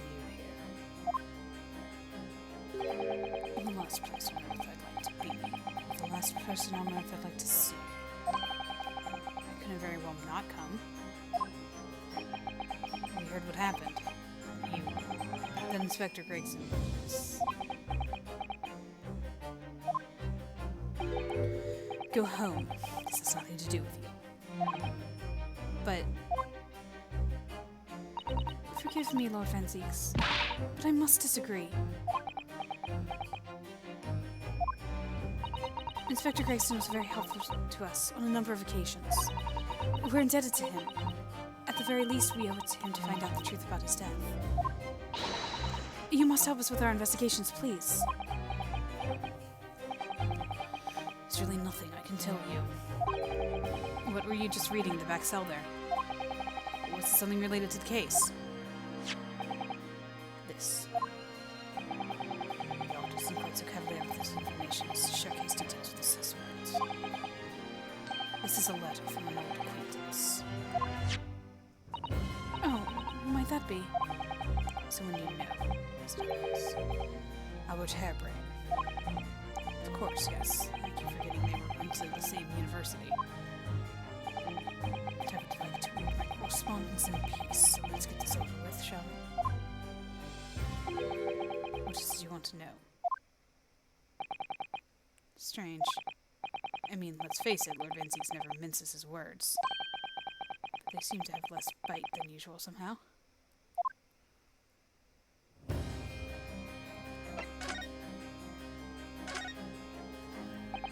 Can you at least tell us your side of the story, Lord Van Zieks? What happened? How much do you already know? We know that the inspector was shot dead in a small rented room on Fresno Street.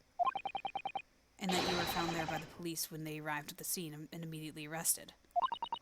We were told that there was nobody else in the room and that some witnesses heard the gunshot. And you're well informed. And there's really nothing I can add. The truth is I don't know what happened myself. But the gunshot, obviously you didn't fire the gun, did you? I'm not in the habit of shooting at the people I work alongside. I also heard the noise. However, before I had a chance to investigate, I was apprehended by the arriving officers. So he doesn't actually know what happened. If I might ask, what were you doing in that place to begin with? You don't need to answer that. Oh, After all, you're representing me. He's going to need a lawyer, though. Who's representing you, then? Who's going to be representing you in court, Lord Menzies? Anyone other than you, I should imagine.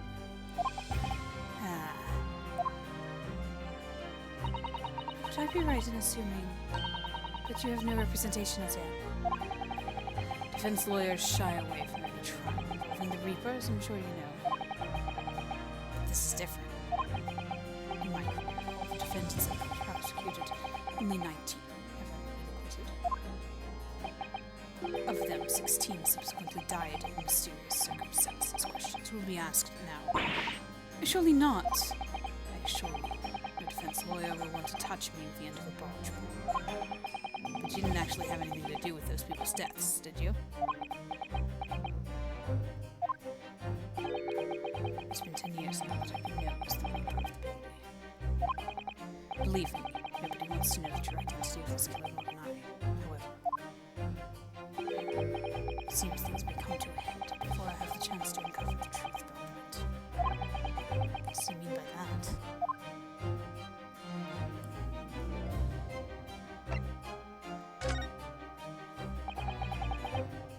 After the trial, Professor Harebrain was supposed to go straight back to Germany.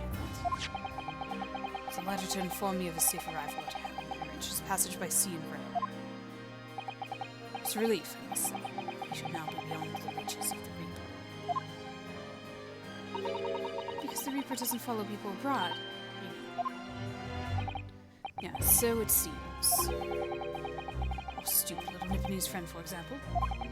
He told me he was keeping well in Japan when I inquired the other day. Yes, that's right. He's an author now, happily working in Tokyo. So Professor Harebrain is safely back in Germany now. He is.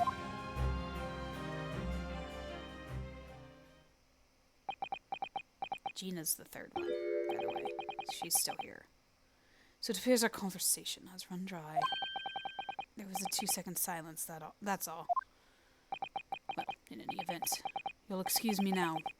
I wouldn't like to detain you. I was wondering, Lord Van Zieks, if you'd like... I'd be happy to advocate for you. You trust me, do you? Yes. I've heard you speak many times in court. I've seen how you treat people. So I'm quite sure that you would never have taken another's life. It's just my feelings can't be used as evidence in a court of law, sadly. It's a very gracious offer. However, I trust no one. What? Not the police, not the judiciary, and not you Nibbles. But please, I have no intention of engaging your services. The chasm between us is just too wide and too deep, it seems. I'd appreciate it if you don't visit again. Then neither of us will have to waste any more time.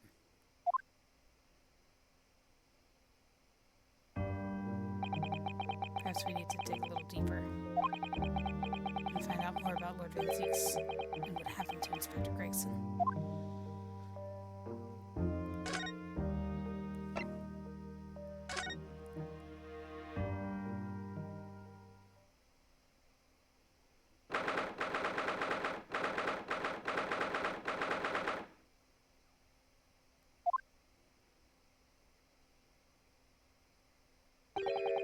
This really is an out-of-the-way part of London. I doubt many people find their way down this back street. So this dust-ridden rented old room is where it happened, then. So this is where poor Inspector Gregson lost his life. Yes, and the police are already hard at work investigating, it seems. I don't see Mr. Sholmes anywhere, though. Perhaps his investigations have taken him elsewhere? Oi! What do you think you're doing there? Every one of them drawers is going to be taken right out so we can look underneath and all. I want the space above the ceiling checked, and don't forget to look inside the chimney stack, too. Blimey, ain't you lot never gotten out looking for dough in it for the owners out of town? Gina's obviously got some unique investigative techniques she wants everyone to adopt. Oh, so you turned up at last. Mind you, I ain't been here long myself.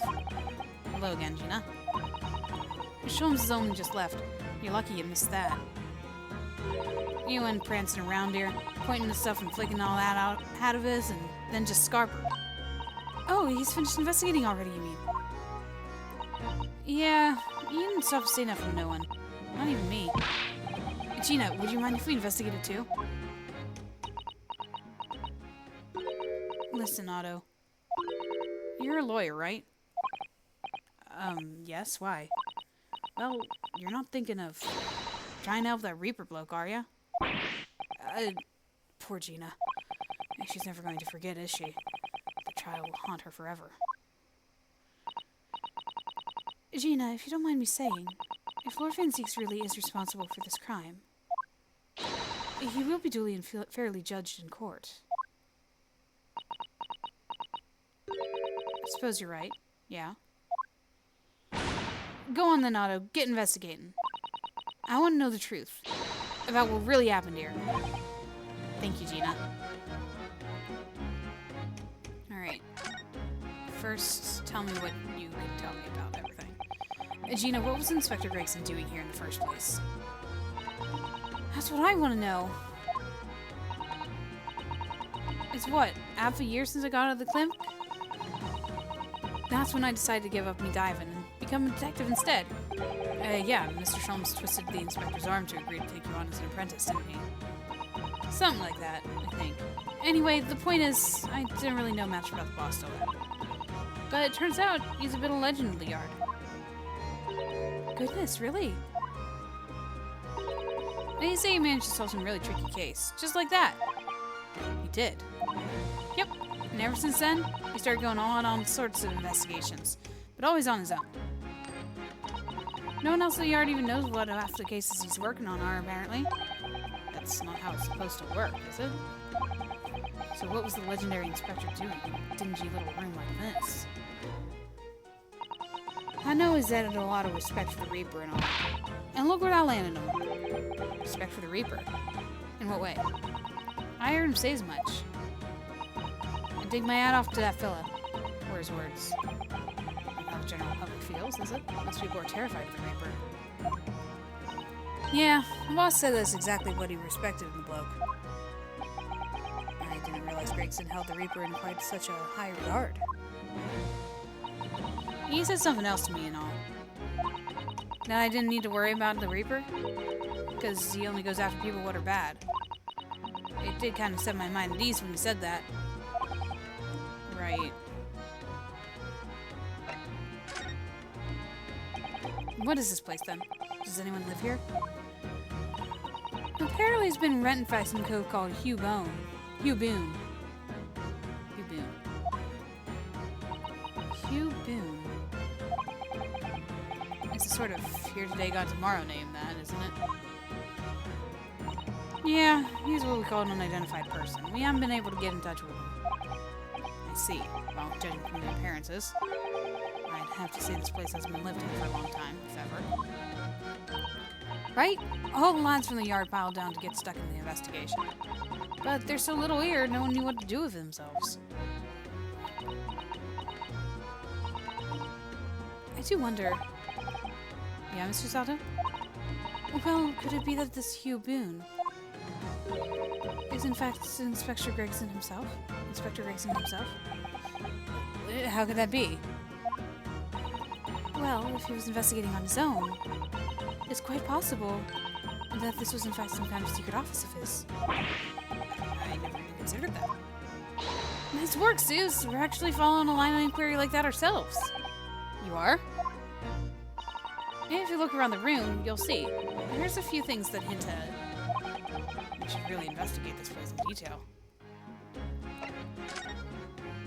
I was trying to get all the information from her first.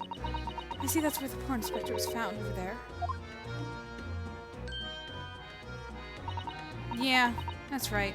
Is that a red wig? They said it was a single bullet what didn't win. Apparently the bullet went through them and struck that candle tree on the wall. Ah, yes, it's blown one of the candles apart completely.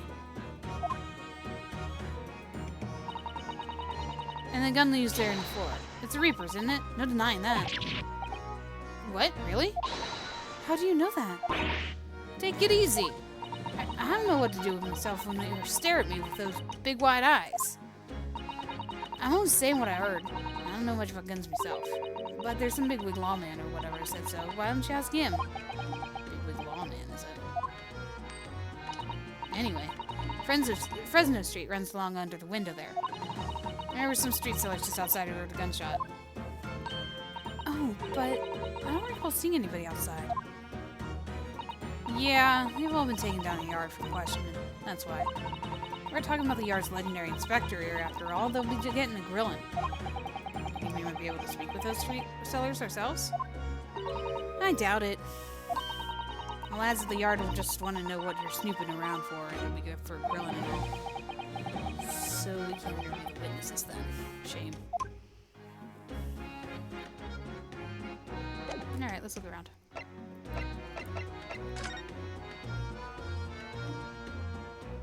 Nothing there, I guess. Fireplace. I was curious about this picture here. Oh, it's a photograph stand. I suppose it must be a picture of one of the Inspector Gregson's family members. Ah! What's the matter?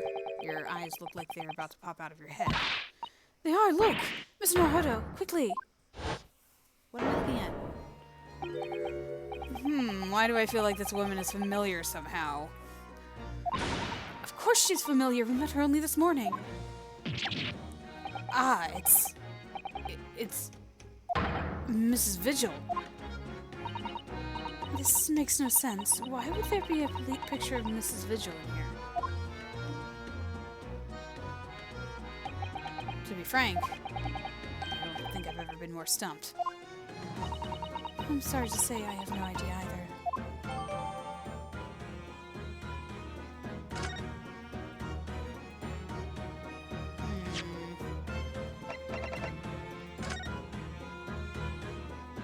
Don't remember anything. There's really nothing particularly of note in this picture. I mean, she still looks like that, basically. Like, she has all of that outfit, like the big brooch and all that, too. I don't... What's going on with this conspiracy board over here? This looks like some sort of notice board or something. It's absolutely covered in scraps of paper. Mr. Naruto, look! This, you mean? It's an autopsy report, isn't it? And these are case notes and details of prison inmates.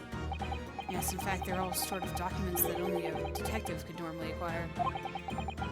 Earth went on in this room. So the secret office is happening. Some old newspaper cuttings, and this one here. The advertisement, you mean? To the Red-Headed League. Why? What's that doing here? Whoever occupied this room was clearly interested in it for some reason. Okay, I did see a wig over here.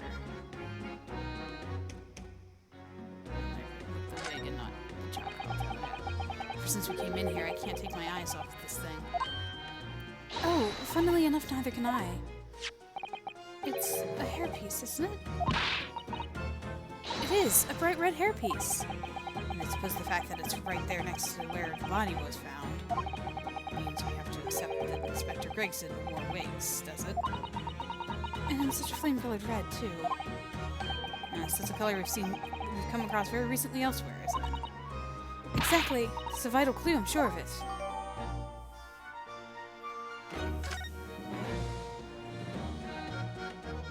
Okay, and the bullet went through here?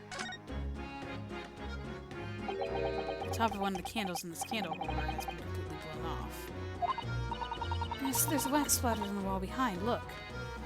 So, the bullet hit the candle, but the other two candles continued to burn. Unless they just started uneven like that. But why would they?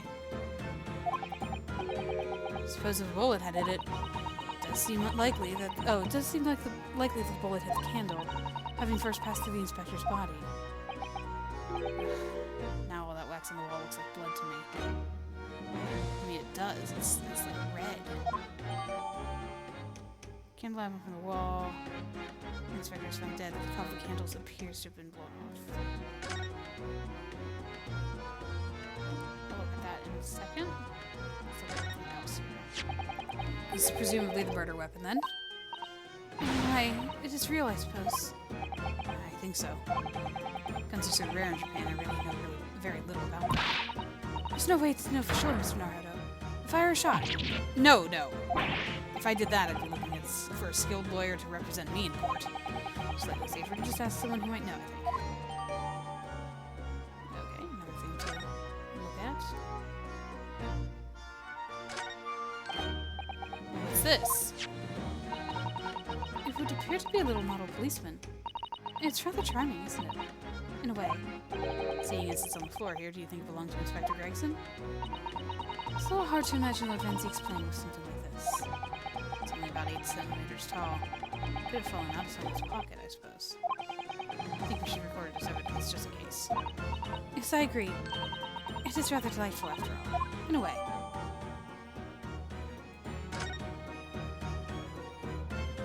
Okay, shall we look at the body? Well, not the body, but the chalk outline through the body. So I suppose... Oh, so I suppose this is where the victim... That's right, the rope's laid around the body to show exactly how it was found. Poor Inspector Gregson himself has already been taken away. He'll probably be under Dr. Syde's scalpel by now, if not for what happened last week. From the shape of the rope, it would appear that the inspector was curled up in a ball. It really does. Why? Are you feeling alright, Mr. Naruto? You look like you've just seen a ghost. I know it's just a rope, but, well, it conjures up quite a terrifying image, that's all. Especially with that blood stain next to it. Oh, I do understand. In some ways, what we picture in our minds can be even worse than reality. Suzato-san is so strong, though. She's taking this far better than I am.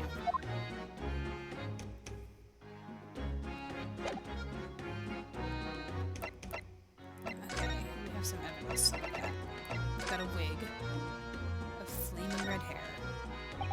I've always wondered what the underside of a hairpiece looks like. It doesn't surprise me at all, Mr. Naruto. You always want to see what's lies beneath, don't you? I'm not sure that's quite how you put it. You must have to use lots of bird lime to keep it in place on your head. So it doesn't get blown off in a gust of wind, I mean. That might be a little inconvenient when you want to take it off again, don't you think?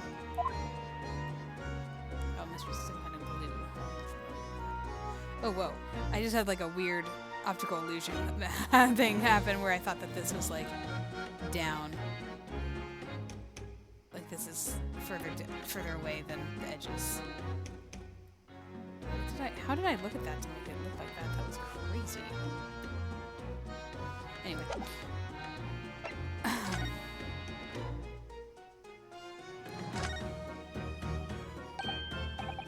There are some black marks here. Look. Yes, they look like some sort of scorch marks. So perhaps the bullet struck the candle here, do you think? It's only this one candle that's been cracked in half, it seems. Yes, I think you might be right. Firearms are rarely used by criminals in Japan, so I'm afraid I'm not particularly knowledgeable about them. These ones are fine. Nothing, no mention of the fact that those two are fine? Not a suspicious thing? The fact that they were... Well, I mean, of course they were lit. That's how they saw light, I guess. Okay. How many shots are in here? I suppose this must have been a murder weapon. Oh my! It's real, I suppose. I think so. Guns are so rare. This is the exact same conversation. Okay, alright. It's just telling me again to show it to Gina. Or not Gina. To show it to somebody. Whoa, my eyes keep going weird. Alright. The helmet of this charming policeman appears to be a little worse for wear. I'm not convinced about the charming part, but yes, you're right. The head part looks like it's been fairly heavily manhandled. Almost as if someone enjoyed twisting it around and around for fun. Shall we try twisting it around and around too? For fun? Whoa, what just happened? What's that? It appears to be some sort of key. It's tiny though. It couldn't be a key for a door. Not that size. So what's it for, I wonder?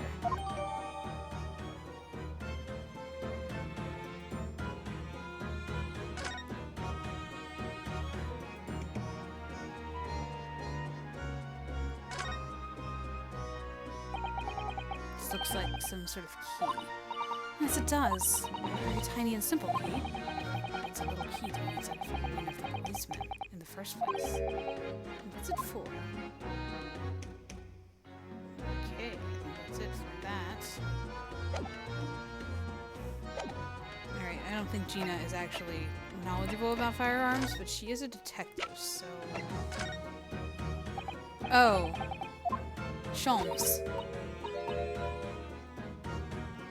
Was that evidence worked out something about what happened? No. We're just asking you. But I don't know where Sholmes is. Who knows about firearms?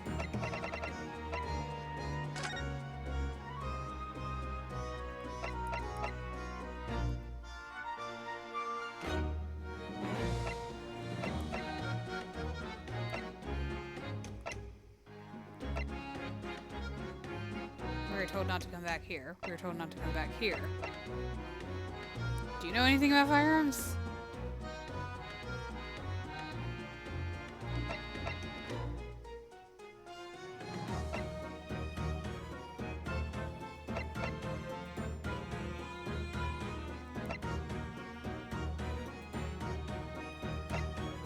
Let's check on Sholmes and then...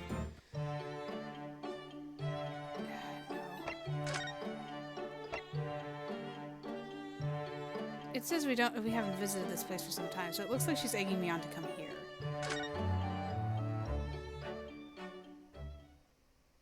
Which honestly is... Okay, so Van Zieks was taking on the job of Scythe because of her whole thing. So now Zieks is arrested. Maybe Lord Strongheart can convince Van Zieks to let us defend him. Made good time. I took an express train back to London. Who's talking? I can hear Lord Strongheart, can you? Yes, it sounds as though he's talking to someone.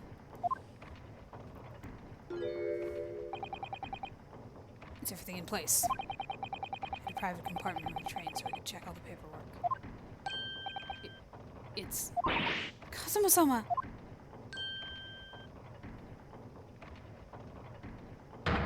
Ah, your timing is impeccable. It is. No doubt you have heard the sickening news. About the Reaper's latest step. Yes. I'm sure you don't believe it, of course, though, Lord Strongheart. And then Lord Van Zieks could have done such a thing to Inspector Gregson. I believe only in the facts. And the facts in this case point to the one thing. The unavoidable accusal of Lord Van Zieks for this crime. I must bring charges against the Reaper for taking the life of our legendary detective. Oh no, surely not. It's a truly regrettable situation. Tomorrow the Forensic Science Symposium finally begins. At the very least, we can show the world our justice system's swift and equitable processes. So does that mean the trial is tomorrow? Precisely. Always is. In fact, this is a fine opportunity for introductions. Kazuma? Oh, Kazuma.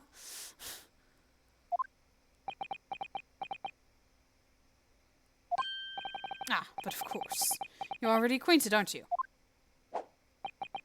Mr. Soki here will be present at tomorrow's proceedings. Leading the prosecution. Wait. What? Kazuma? As I'm sure you're aware, he's a very capable practitioner of law. Kazuma-sama, a prosecutor.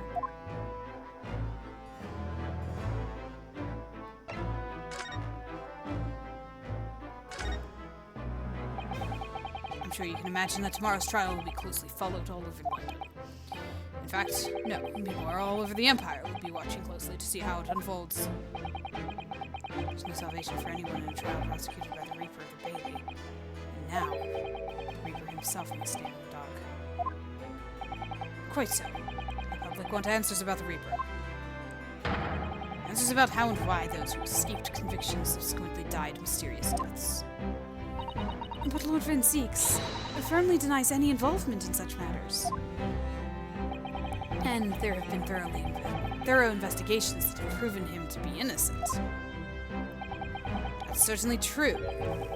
It has been, at least until now. No, tomorrow's trial will mark the start of a new chapter in our country's great judicial history.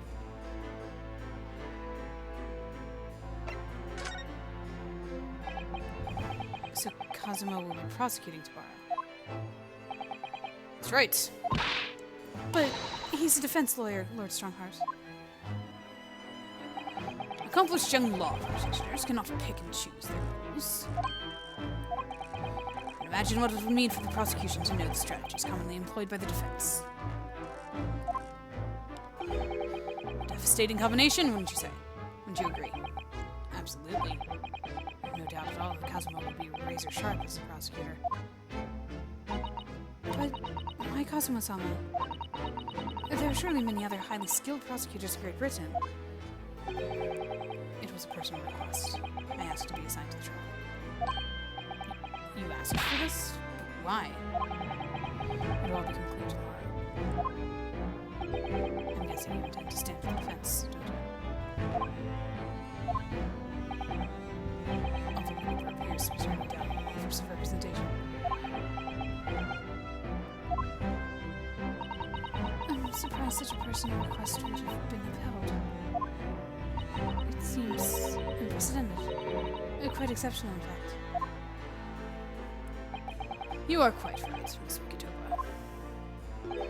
Tomorrow's trial will be unprecedented and exceptional in every way.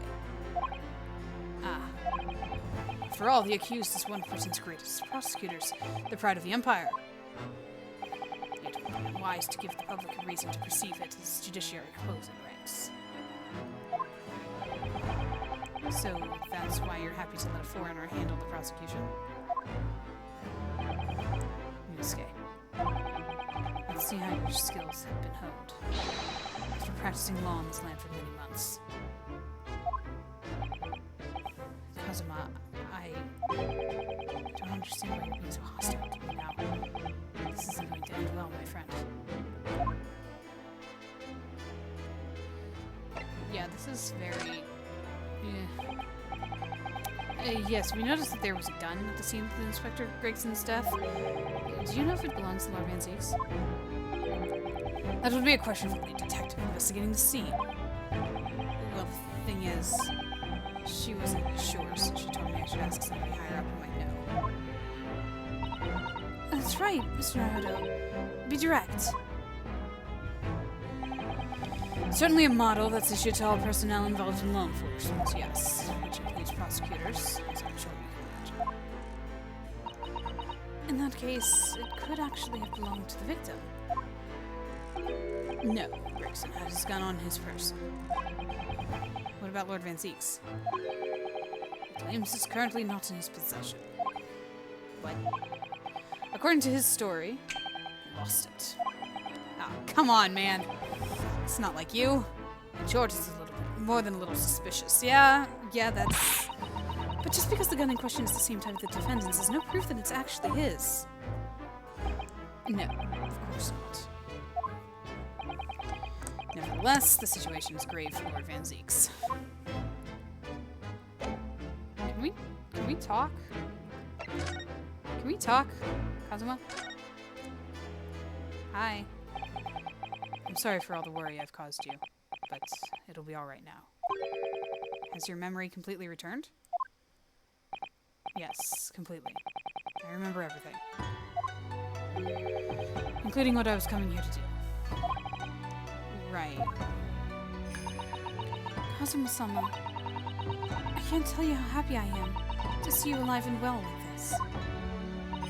But how did you come to be here in London when you were suffering from amnesia? It was the voice. The past year, I've been hearing it in my head constantly, saying the same thing over and over. Go to London, that's where your destiny awaits. It was that voice that guided me here to London. I'm so sorry for what's happened. Anyway, my memory might have returned to me.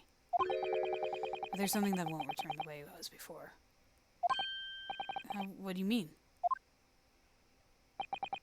I'm a prosecutor now, so I'm sure our paths will cross again very soon.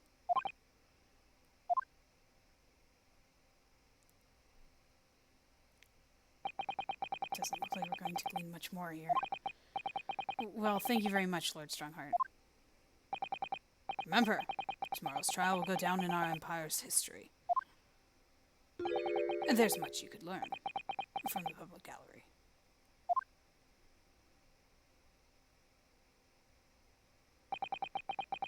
Sorry to have taken up so much of your time. We'll see ourselves out. Hold it! Before you go, Ryusuke. What is it, Kazuma? I just wanted to thank you. Kazuma-sama, what? You took my determination to heart and brought it with you over the ocean in my stead. You carried out my role to perfection. You always were intent on studying British law in order to change our very own justice system. It was your dream, and Mr. Naruto didn't want that to die with you. Yes, but I had another purpose for coming here. Oh, I actually have a favor to ask. Which is, this trial I'll be prosecuting tomorrow. I'd like you to be there to see how it ends. Right in front of me, as a defense counsel. Why? What's this all about? I know you have what it takes. But Lord Van Zieks would never put his fate in my hands. On the contrary, he recognizes your talent. He does. It's not easy to see behind that facade sometimes. Here, have a look at this. That's a smiling Lord Van Zieks. That's Lord Van Zieks and Inspector Gregson. Oh, that's Susato, I'm sorry. That's Lord Van Zieks and Inspector Gregson. In a photograph that must have been taken some time ago, but look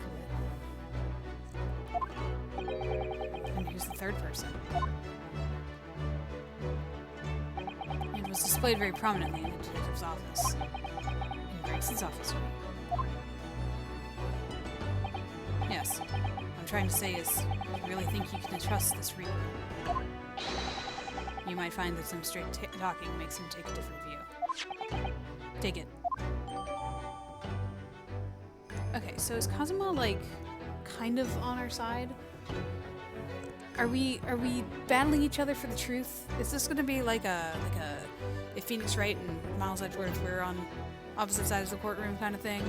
Like, this is our pursuit here. We're here. We're trying to prove different things, but our goal is to find the truth, whichever of us win.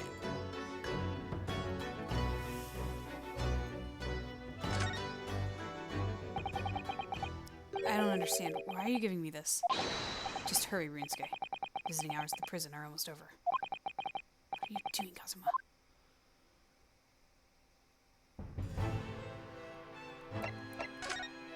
To the prison!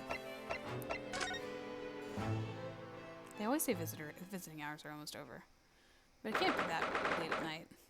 Sorry, I skipped ahead again. Lord Van Zieks is still reading that letter.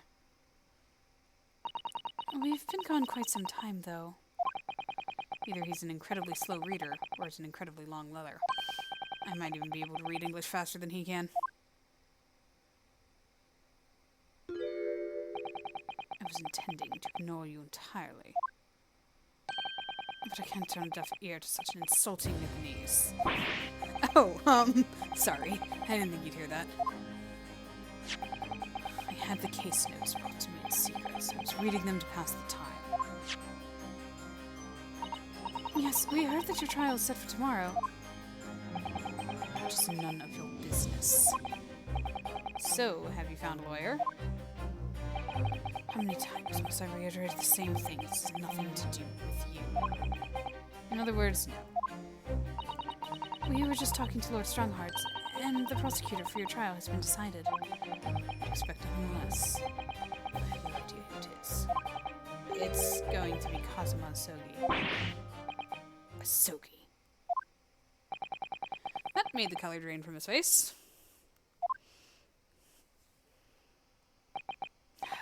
Well then. It seems I'm going to have to engage in conversation with you again after all. Hi. Nice to see you again. Your eyes are very piercing today.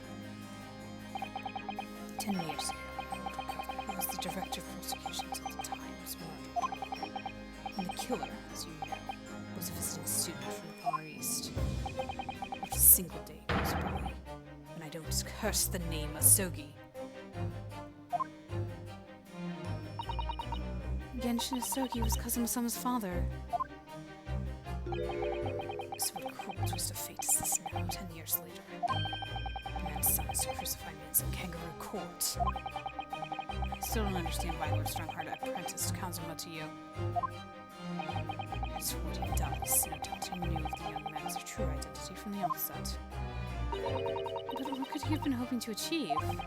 And let's not forget that it was only 8 days ago that Kazuma recovered from his amnesia. Why would Lord Strongheart assign his trial to somebody like that? So, the name's the very epitome of my pain. The pain that is your Japanese. Right, your hatred of all is Japanese.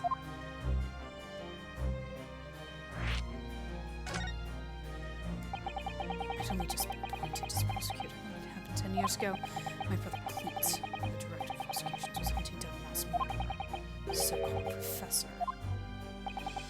Assigned to the investigation as his partner. As a search and visiting student dispatched from Scotland Yard. And that was Genshin Asogi? Exactly. I developed a deep respect for him. He seemed noble-minded and chivalrous, until in the extreme to me. But none of us saw the true nature of the man. So I lost everything when it happened. My esteemed brother, the people I believed in, and any semblance of right prevailing over wrong. Oh, how awful. To avenge my brother, I prosecuted in Asogi's trial. I wouldn't ordinarily have been allowed, but I beleaguered the ascribed prosecutor until he consented. What do you mean by the ascribed prosecutor? And the man in charge of the professor's case, Lord Mail Strongheart. Oh, wait, what? Lord Strongheart? He was a highly accomplished prosecutor, but he agreed to relinquish the trial to me and act as my advisor instead. Since that time, he is the one person to whom I felt indebted. I'm sure he must have seen your zeal for the case and recognized your potential as prosecutor. Anyway, time passed. Then earlier this year, you should arrive in London, but you... handful things. As a lawyer. I felt your animosity the first time I ever faced you in the courtroom. Your obvious deep loathing of us Japanese. I kept telling myself it was illogical. But for so many years, that hatred had festered inside me, I could no longer control it. And I can understand why now I know the history. But in the same way that I've long felt the Nipponese to be the bane of my life, to because of Masugi, I am the bane of his. The Reaper, who sent his father to the gallows. He's looking for revenge, and he intends to take it in court tomorrow. At first I was going to be like, oh, look, he understands the opposition. He's, empathizing. No, he's just afraid of the revenge part. So, Grigson's transfer to the Paris Police Prefecture has finally been arranged for the coming month. But he'll never make it to France now. It's a tragedy. Yes, come to think of it, he did mention something about that, didn't he? I wonder, does it happen often? Being transferred internationally, I mean. It's the first time I've ever encountered it. Oh. The Paris police welcoming an English detective is almost inconceivable. I can't imagine what kind of magic Gregson must have worked to put that arrangement into place. Sounds like that mystery has even the Reaper perplexed. I'm afraid to say that we were very ignorant about Inspector Gregson's standing. We hear that he was considered something of a legend at Scotland Yard. Oh, is this his theme? I mean, I guess it's more of like an investigating theme. So, yeah, kind of. Again, it was 10 years ago that he first made a name for himself, uncovering decisive evidence that exposed the professor's identity. If it wasn't for Gregson's singular approach to the case, the discovery would never have been made. What sort of approach? After my brother's life was taken, the inspector pushed for a full autopsy. Oh my! 10 years ago! Why is that so surprising? Autopsy was considered a desecration of the body at the time, and rarely performed. My brother was, of course, a noble, made the idea of it even more unthinkable. But something Gregson had dug up in his investigations made him determined it was necessary. His powerful conviction somehow influenced the House of Lords, and as a result, he avenged my brother's death. So you must have had great confidence in the inspector's abilities then. It's even more inconceivable that you would have taken his life. I don't have confidence in anyone. Oh. And I'm sure Gregson felt the same way. I've no doubt he thought of me only as the ominous Reaper, just like the rest of London. Oh, actually. It really went on between Lord Van Zieks and Gregson, I wonder. What's the true nature of the relationship? I have a picture that says otherwise.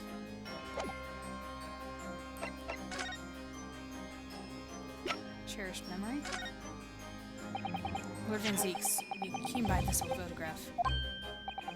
Where did you get that? It was taken when I became a qualified prosecutor. Oh. Sorry, it was taken when I became a qualified prosecutor. It's almost unbelievable. I assumed it was long lost. Is the man on the left there? Yes, that's my brother. Clint.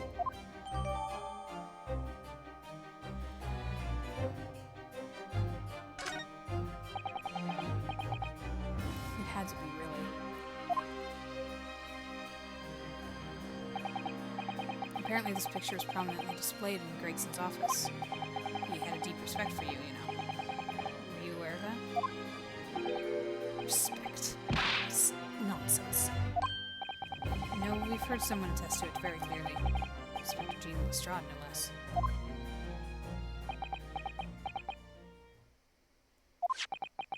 Well, maybe once, yes. There was a time things were like that.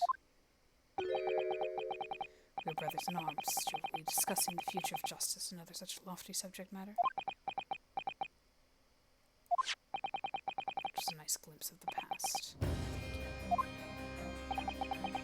I feel as though I got a nice glimpse of the past then, too. There was a glimmer of light in his eyes, a brief twinkle, an insight into the true nature of the man down tall as the stone-cold Reaper of the Bailey.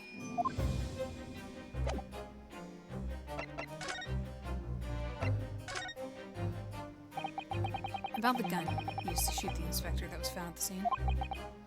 Ah, yes, that's not mine. Really? Because common opinion seems to be that it is. What do you expect me to say to that? Lord Strongheart informs us that you claim to have misplaced your firearm. As embarrassing as that is, I'm afraid that it's true. When did you lose it then? That I don't know. Oh! It was issued with a revolver when I first became prosecutor 10 years ago. It was stowed somewhere, I suppose. Or left it somewhere, perhaps. You have something in common with Lord Van Zieks after all, Mr. Naruto. A talent for misplacing things.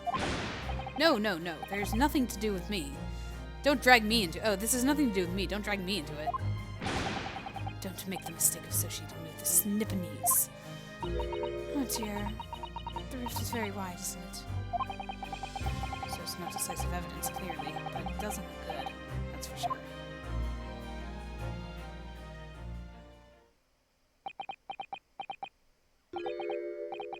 Mr. Naruhodo.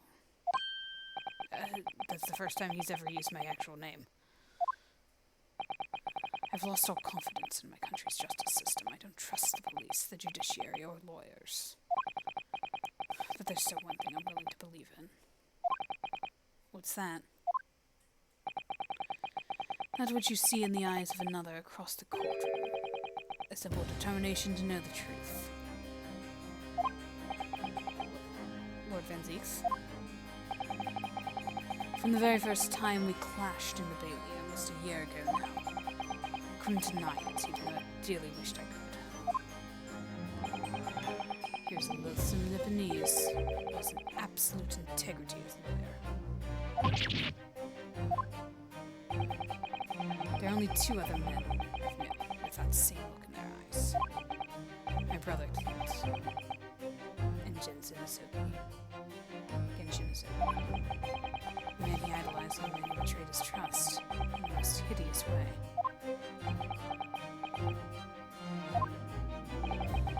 When you showed me that photograph just now, it reminded me.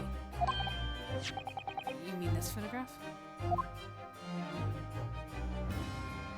Back then I was able to laugh. I was free of the shadows of mistrust that plague me now. I look to the future with hope. Since then, I've protected myself against betrayal by refusing to trust anyone. But at times, the mire into which I've sunk makes it almost impossible to breathe. I'm so sorry. So, Mr. Naruto, I want to believe that look in your eyes. I need to believe it. In tomorrow's trial, will you advocate for me? I thought you'd never ask. Of course I will. It would be an honor. I'm so pleased, Mr. Naruto. My life is in your hands.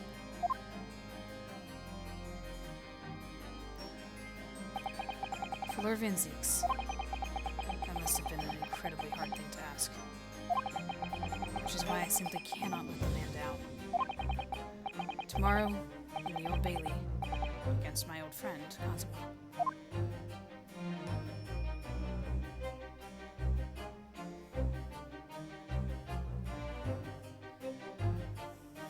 What is going on?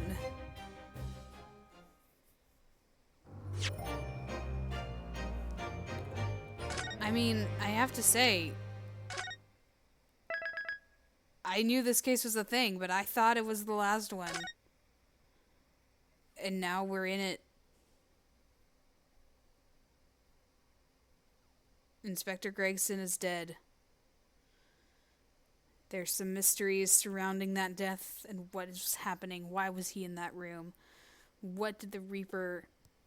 I have to stop calling him that. What did Van Zieks do? Like, he ran to investigate, he says. So what... How did... What happened? How was it missed what actually happened? well, anyway, we will find out all of this and bring this overarching story to an end soon enough. But we still have many parts left, so I really shouldn't talk about the end because there's a lot of twists and turns between now and then. So stay tuned and stick around and subscribe, and I'll see you next time. Talk to you guys then!